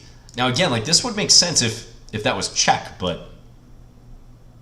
Oh, is he going to try to brilliantly checkmate me? Wow. Take queen c5. I mean, okay, we got to allow this to happen. I think I have a way out. But this is a pretty creative thing going on here. I got to take here check. Right? Because he's threatening mate. Oh, some prep. Oh, well. Okay. This is preparation? I can see that, actually. All right. Well, I got to really concentrate here.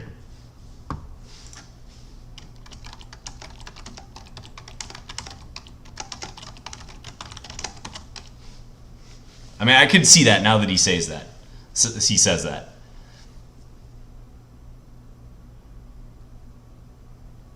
I think I got to take here. I don't see any other move. And then I got to play knight c6. And try to work my way out of this. Wow, but then he's got like, well, I don't know. Got to try it. Got to try it at least. Because I'm thinking I have a lot of material for the queen. I got 2 rooks, more pawns. I mean, I'm a little concerned about these knights, no doubt. But hopefully I can fade this.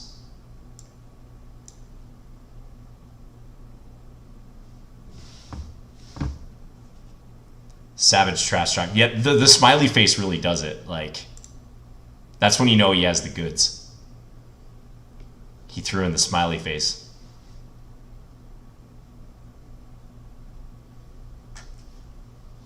I don't know what's going on here. I mean, I'm trying to castle on the next move. I had to secure my rook first. I'm trying to castle. But I got to keep his knights at bay. I can't allow those knights to get into the game. Oh, he's coming. He's a-coming. I think I got to take that.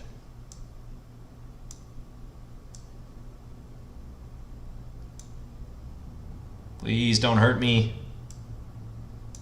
I'm just a lowly IM streamer. Gotta stop queen e7 mate. But then I can take here.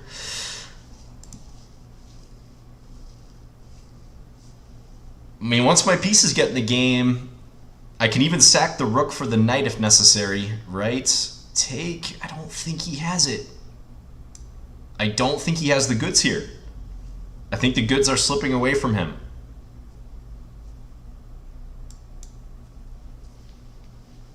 Wow. What a game. Develop now? Rook c5? Let's go rook c5. And then here. Just trying to coordinate, basically. Hide the king. I'm guarding e6, so we like that.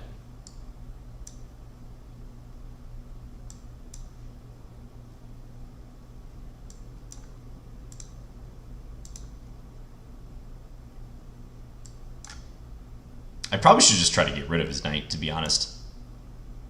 Just exchange it off.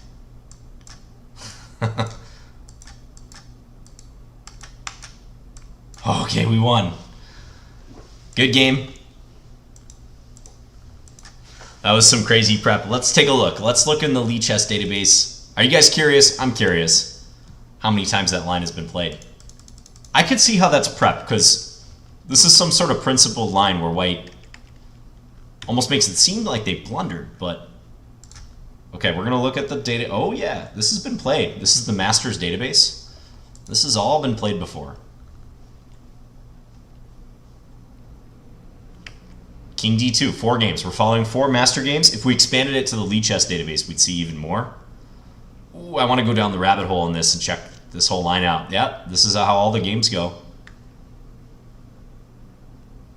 Knight c6. Okay, in all the games in the database, at the master level, black played knight c6. I played queen takes g5, which I will point out the engine slightly likes, although it's basically a dead heat. They might very well interchange positions. Yeah, they probably transpose. Will it pick it up here again? Yep, now we're back in the games. Wow, so we followed theory for many, many moves here. Knight takes e6 is correct. That's what he played. Knight takes d5 is how all the other games went. And white had some success. Wow, what a line.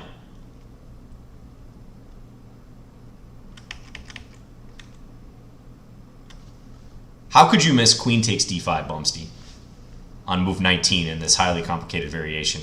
Honestly, who misses that? That's what the computer's saying here. Queen takes d5 and white is better. Of course, I'm kidding. This is a sick variation. First of all, you got to remember a line like that, and then, you know, work through all the emotions of playing it over the board in a high-pressure game. But yeah, knight takes d5. I did feel like I was defending after this because a rook takes e5, and I think I'm out of the woods. But I can see how queen takes d5 is better. Black has essentially a rook and 2 minor pieces for the queen. Or no, 2 rooks and a bishop for the queen, basically. 2 rooks and a minor piece. But white is threatening e6. Messy position. I guess e6 is a huge, huge threat, though. So it seems to allow white to come back. Okay, definitely a game that merits further attention. We don't have the time today, so we're going to go on to the next one. But thank you for the game. That was awesome. Internet Pilgrim, let's go. Let's play in English. So Engine said queen takes a1 was not good. I'm not sure, Malcolm. Maybe an expert in that line can chime in. I mean, now that I've played that line and just looked at it a little bit, it actually seems kind of familiar, the way that went down, but that's above my pay grade. Not a French player.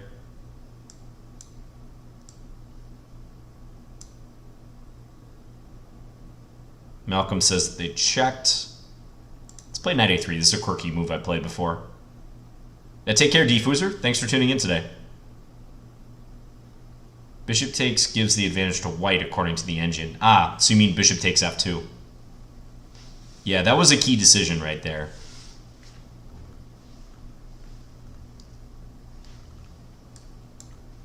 This knight a3 move is a favorite of think he's a Czech grandmaster. Predrag Nikolic.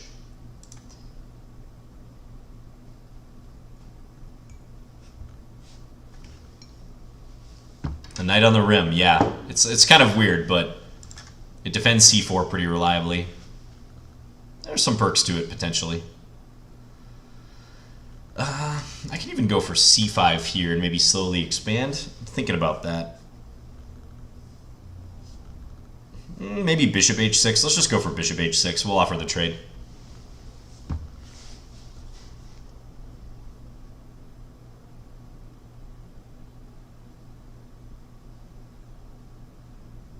Let's take.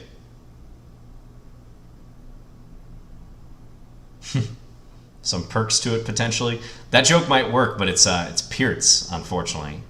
That's what spoils that joke. There's some Pearts to it. Doesn't quite have the same ring.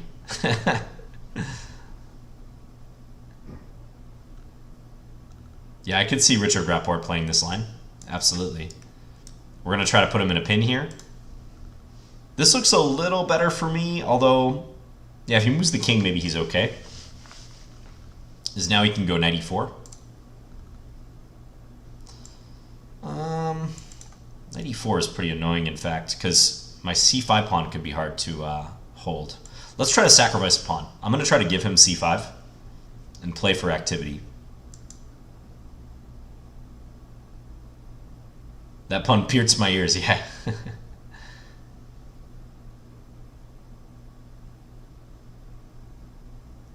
That's how you become a party killer, though, is when you, like, correct people's pronunciation. So we're talking about, like, chess etiquette. You don't want to be that guy, like, you know, actually, it's pronounced Pearts, just so you know. I've heard you mispronounce it all the time. It's the same thing with Alekhine. If people want to pronounce it Perk, I have no problem with it.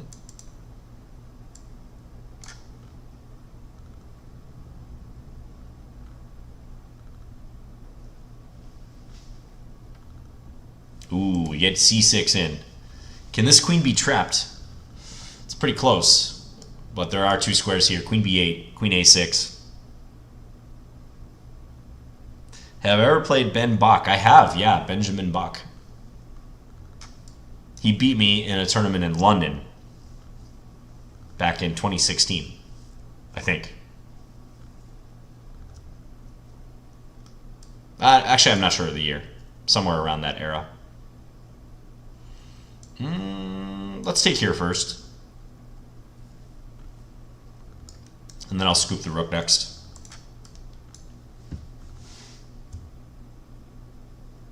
No, he did not play the London. I was playing white. He played the triangle.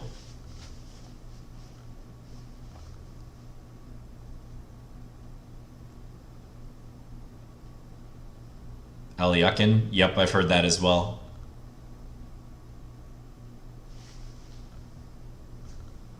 The musical, you know, he was literally playing the triangle musical instrument during the game. 2015. Okay, got it.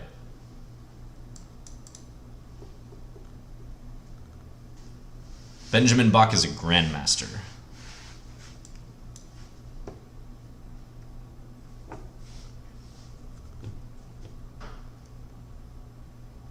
Yep. GG. Thanks for the game. Appreciate it, Internet Pilgrim.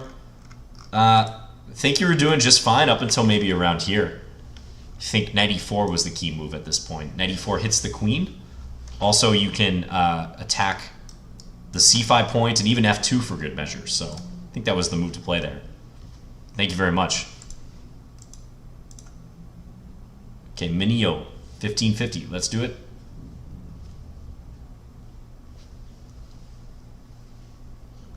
Okay, we're in the last 20 minutes or so of the stream.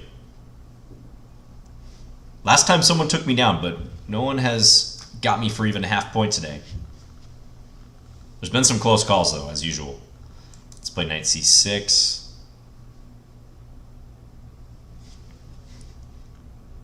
Oh, that's too funny, K-Luth.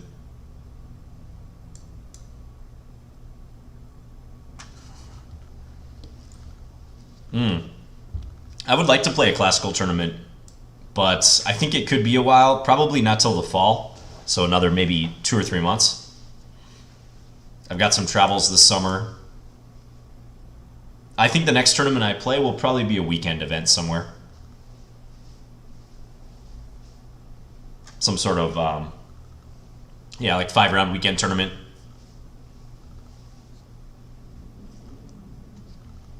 No, I have not been to the new chess castle. I'd like to go, but yeah, haven't made it out there yet. Let's play rook c8 and line up with that queen. I love these alignment themes. I'm big on this in my play and just when I'm instructing people, talking about chess.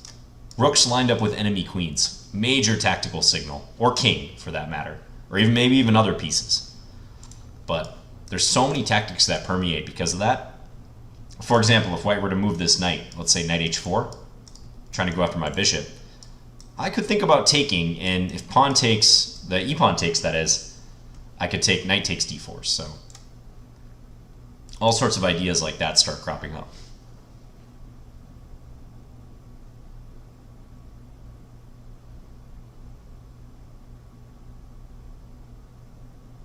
Have you ever been to the Church of St. Bartholomew? No, I have not. If someone corrects your opening pronunciation, just start calling the game chest. Oh yeah, chest. I think my favorite, kind of similar to that, is when people call the pawns pawns, like P-O-N-D. They'll say like, I lost all my pawns here. I don't know why, that one just always cracks me up.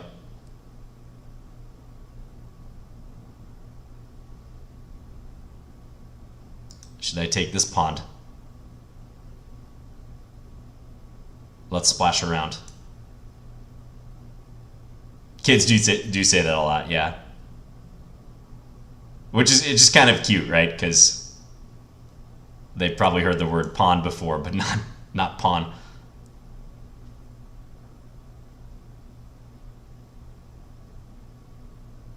If you're Levy, it's pronounced Ches. Oh yeah, I have noticed that about Levy. He says like Ches. Like once you hear it, you can't unhear it. It's like you could replace the S's in chess with ZZ. That's often how he pronounces it. Like chess.com. Queen here. I gotta stop bishop b5.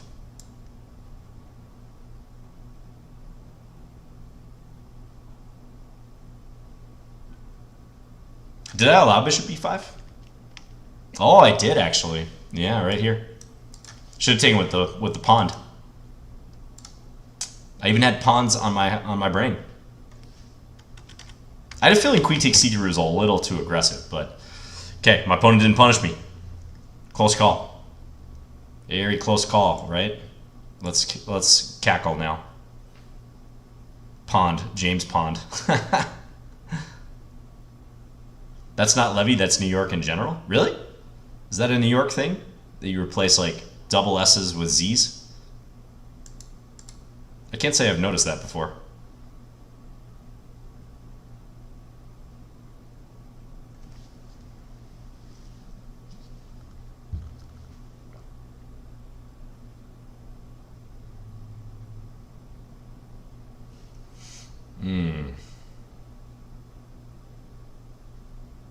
Now he's ready for f3.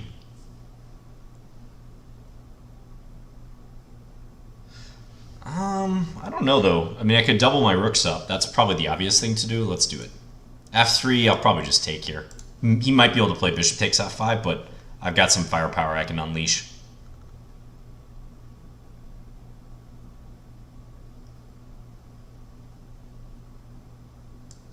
Take. I'm trying to think how I can keep this, but it's probably just not even worth it or feasible.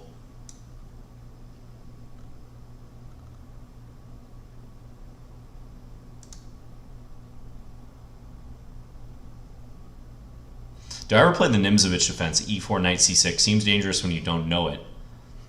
I have not played that very much, although if you're interested in that opening, I'd highly recommend taking a look at the games of Grandmaster Tony Miles, the late Grandmaster Tony Miles. Ooh, I want to play this. It doesn't work though. But yeah, Miles was the the expert on that particular line. Now he might try this, but then I would have that. Okay, doesn't do it. Let's play a6.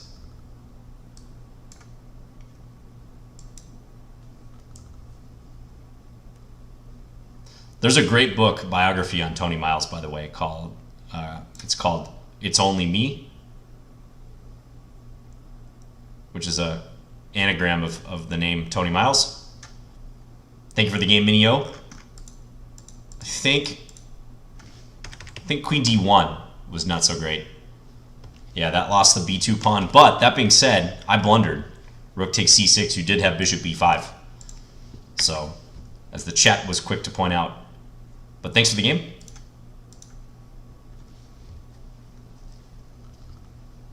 Yeah, sure thing, Banana Chess. It's a great book. I love chess biographies and autobiographies. I like that genre in general, but there's some really cool ones out there. Probably first and foremost being Mikhail Tal's Life and Games of Mikhail Tal. Do we have a Stafford player in the building? We do. We have a Stafford player. I'm not going to play ball with them. This is how you shut them down. Okay, not specifically this move, but...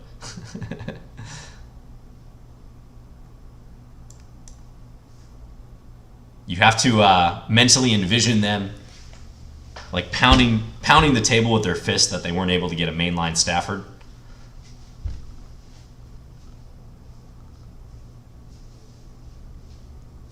Shut them down by transposing into a Halloween Gambit. How would I do that? How would I do that? Ah, Knight C3, huh? Knight C3 takes, then D4. That would be the way. Good point. Yeah, there's a lot of funny transpositions like that in chess. We were talking about that earlier, like how you can decline the Blackmar-Daymar Gambit if you want and play E6 or C6 and go into a French or a Caro. I'll have to remember that one.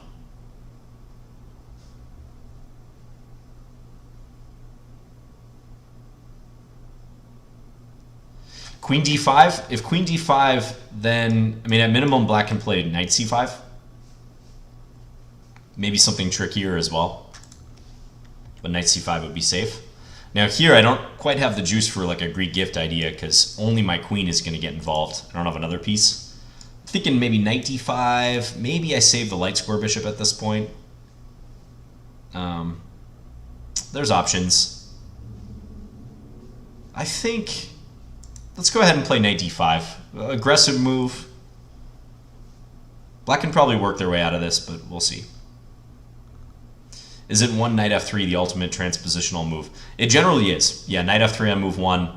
Flexible move. High quality move too. E4, D4, Knight F3, and C4 are the 4 main tries for an advantage on move 1. And Knight F3 is definitely up there. It's actually a favorite of Alpha Zero as well, along with D4.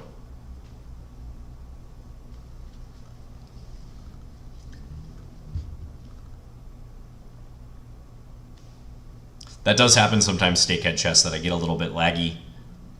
This is a good move, I think, by the way. Challenges the center. Okay, take. Guess I gotta take here. Now queen takes. The air is coming out of the position a little bit, unfortunately. I'm trying to find some way to reinflate this. But it's just not, like, take, it's just not working out. If my bishop was on E3, I'd have something, but don't quite have it. So I think black's totally fine here. Let's just play bishop E2. And grovel for an advantage. If you can grovel for an advantage with 2 bishops. But now this is pretty much equal, I think.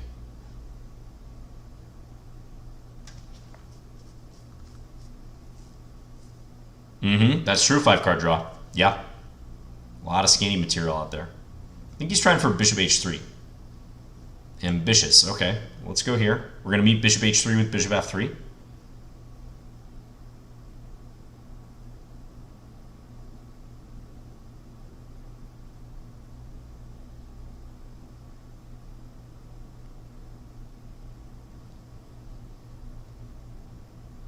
Do I really like this theme? Do you mean this piece set? I switch it up sometimes. I like the Maestro set as well. This one's pretty good. We're going to play with the horsey coming up here in a second. So get ready. We might have one more game before we do that. I don't really play tennis, no. I like ping pong. You guys can ask Daniel Narditsky how often I destroy him at ping pong when we get together. There's a lot of chess players who are into racket sports, though.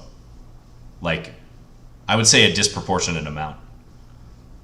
I don't know why that is. Maybe they like the fact that it's usually 1v1, just like chess.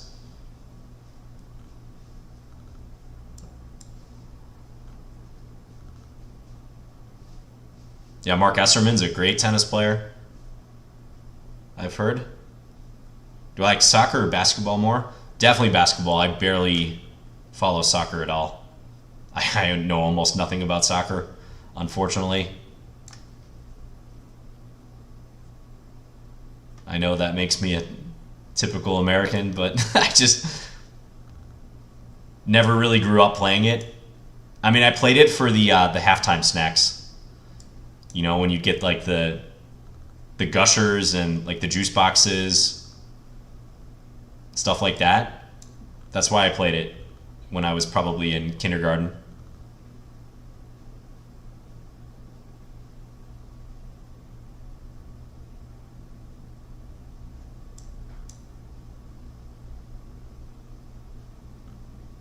All right. Thank you, Winfield, for the game. This was looking pretty equal, though. You know, I think you did just fine. Probably just took a little bit too long.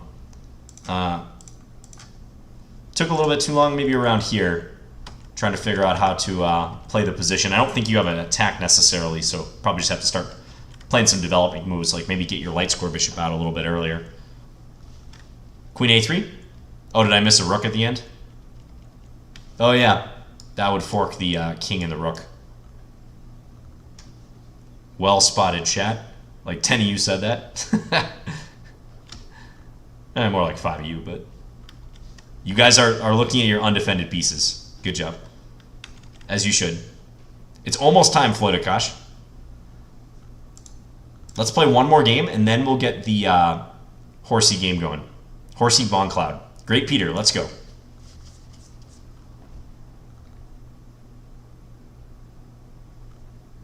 All right.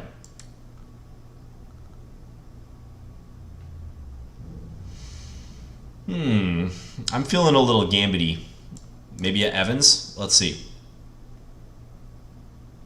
We'll see if he plays knight f6, bishop c5. Well, I'll play sharp here.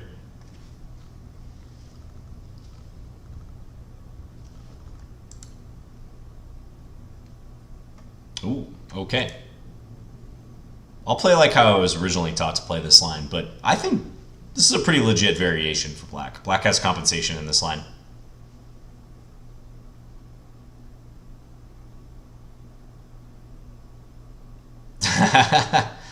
That's a great comment.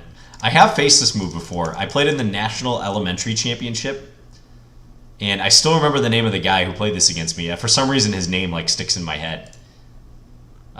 His first name was Abraham, and yeah, he played bishop d7, and I responded with queen e2. And I just remember I got a good position, and I won the game, but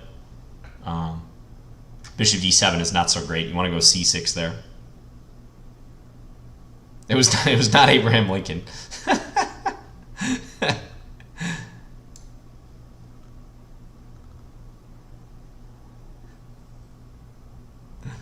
I don't think so, at least. Honest Abe, he loved that bishop d7 in the two knights defense.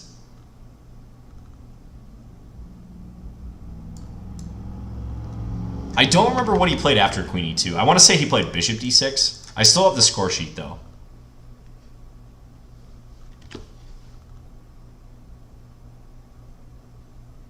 Oh, thank you, Ahmed. Yeah, that was a fun video. Super fun to be involved in that. Okay, I might have to watch out for knight g4. I'm a little overextended here, arguably. So let's try to reestablish some baseline here. Knight g4, queen. I think I'm going to allow this. Oh no, I blundered. I did blunder though. There's a better move than knight g4.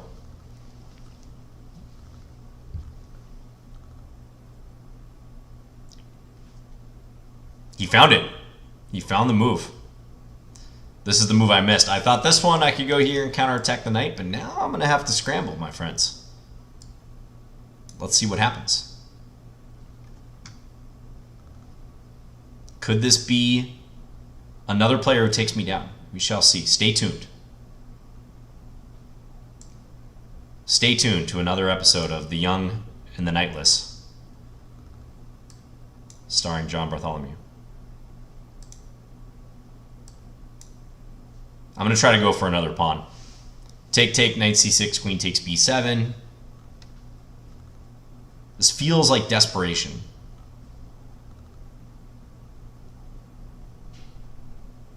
Lincoln did play chess? Oh, interesting. I played against Magnus one time. It was in a Lichess bullet arena.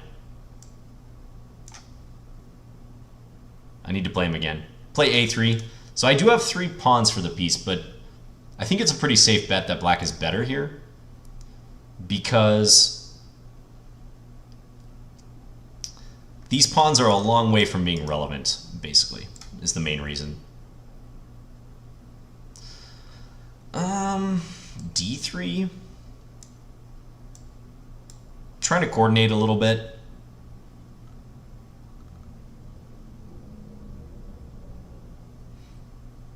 Joris, yeah, I would love to bring that back. I think I will do that. I might do a climbing the rating ladder on Lichess. I think it's time to do that, because previously I've only done them on chess.com.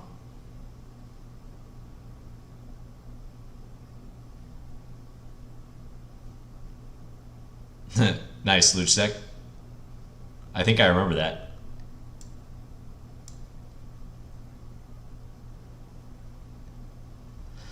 Do I stream often? It really depends. Let's see if we can bait him into playing rook e8.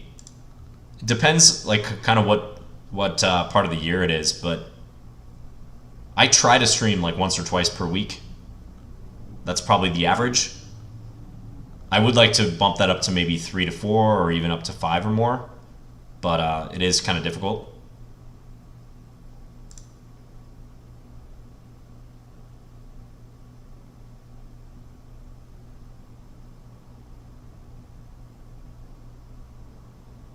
Oh, thank you, Steakhead Chess. Yeah, I'll try to do that. I think that'd be cool. Oh, I gotta focus here. The Great Peter is pushing me to the brink in this game. I'm in trouble here. I'm in big trouble. He had 95. I'm just kind of aimlessly moving the pieces right now, to be honest.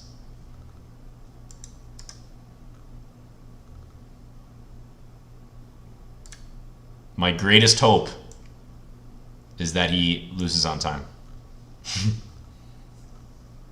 Can play knight takes b4 here. He's playing well. We're getting simplifications. Oh, he literally played rook c3.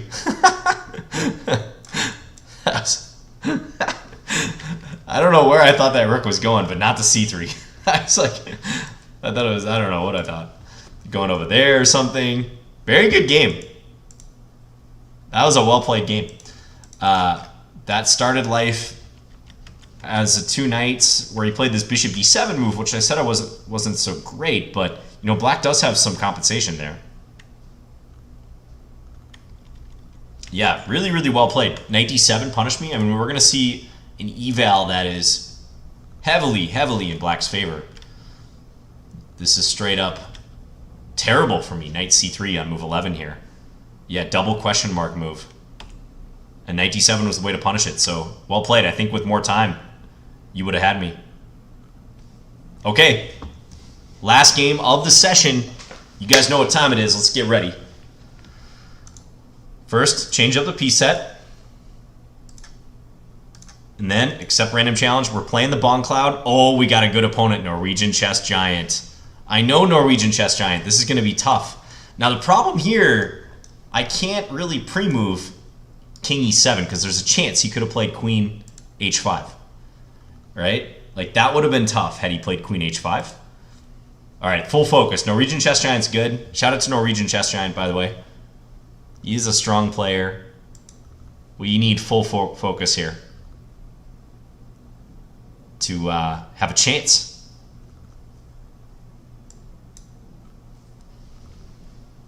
He's developing aggressively. I gotta go back, guys. I gotta retreat for a moment. Please forgive me. The front on e6 and f6 is just becoming too hot. We gotta withdraw and try to strike again someday.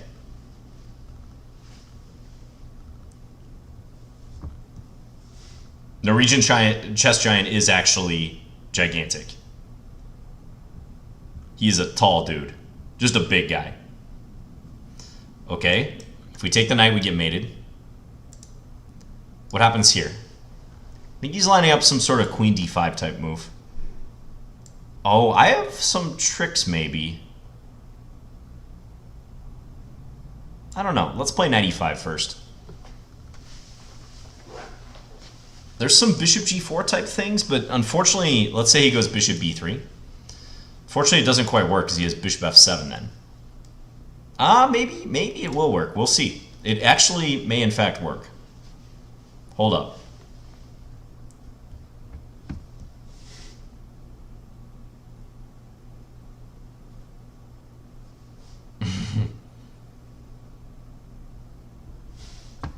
It's a tradition, Syncopede. We have to do it on the final game of the stream.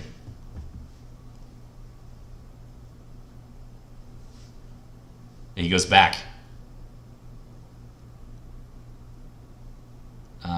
Let's play takes. We're going to capture that. And now we're going to try to develop.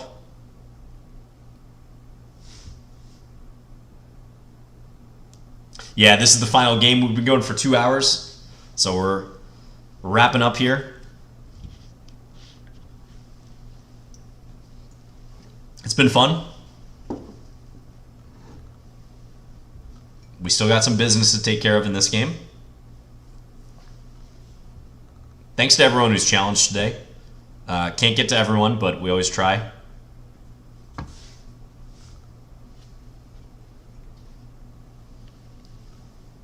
Thanks again to Lichess for putting this on, as always. Okay. So he's looking for a breakthrough in the center. Makes sense. Maybe here. It's getting awfully cramped, but maybe I could do that. I don't know. Let's try c6. I got to keep some pieces out of the 5th rank here. He might try to build a little bit. King's not looking too happy, literally. Yep, lining up e5.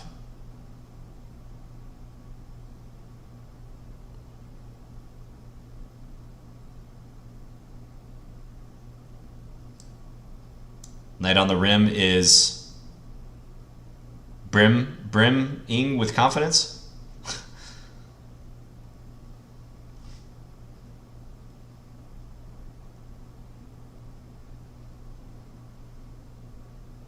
These do kind of look like peanuts, don't they?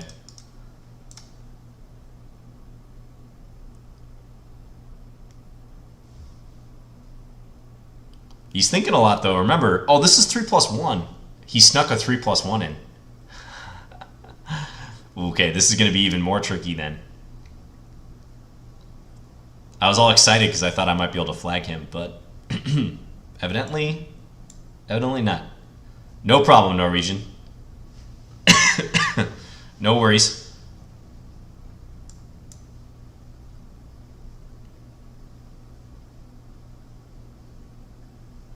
I feel like I need to get rid of this bishop. I think it's time that he departs the board.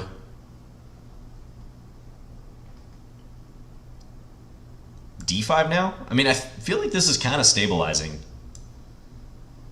Unless he wants to go all in and sacrifice.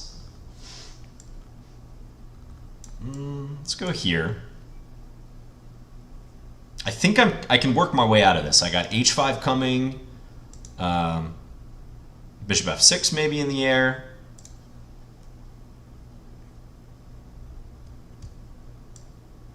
Go here.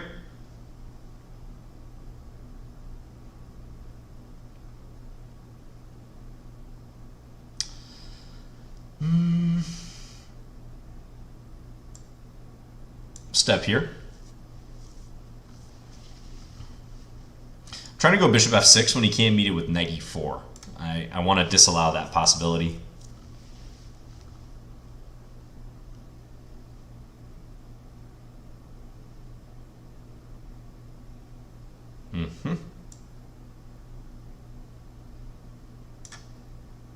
This is covered, fortunately.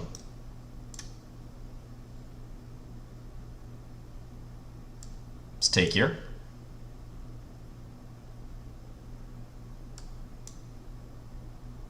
Centralize the queen. Oh, and he ran out of time. The touchpad probably had something to do with that. I think at this point we're out of the woods, though. Maybe f4 or something. f4, g5 could cause some trouble, but I think we managed to survive. Let's take a quick look, though. A little anticlimactic there.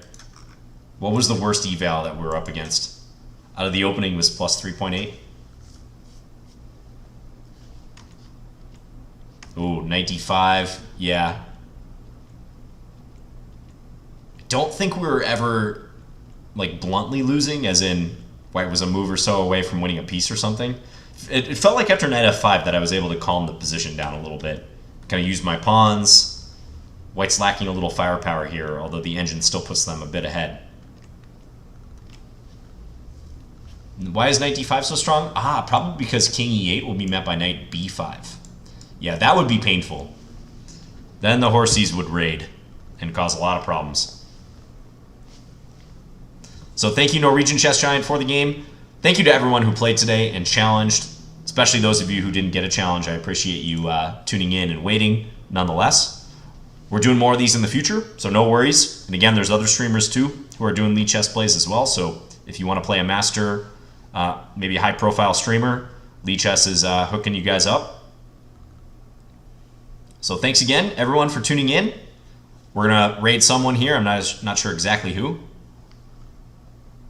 But yeah, appreciate you guys bearing with me on this slightly scuffed stream. Just a different setup and everything. And my audio is going to be a little bit better coming up soon. Should be significantly better, actually. So once again, think about supporting Lichess. Thanks again to Lichess. You all enjoy the rest of your weekend, and I will see you guys again soon.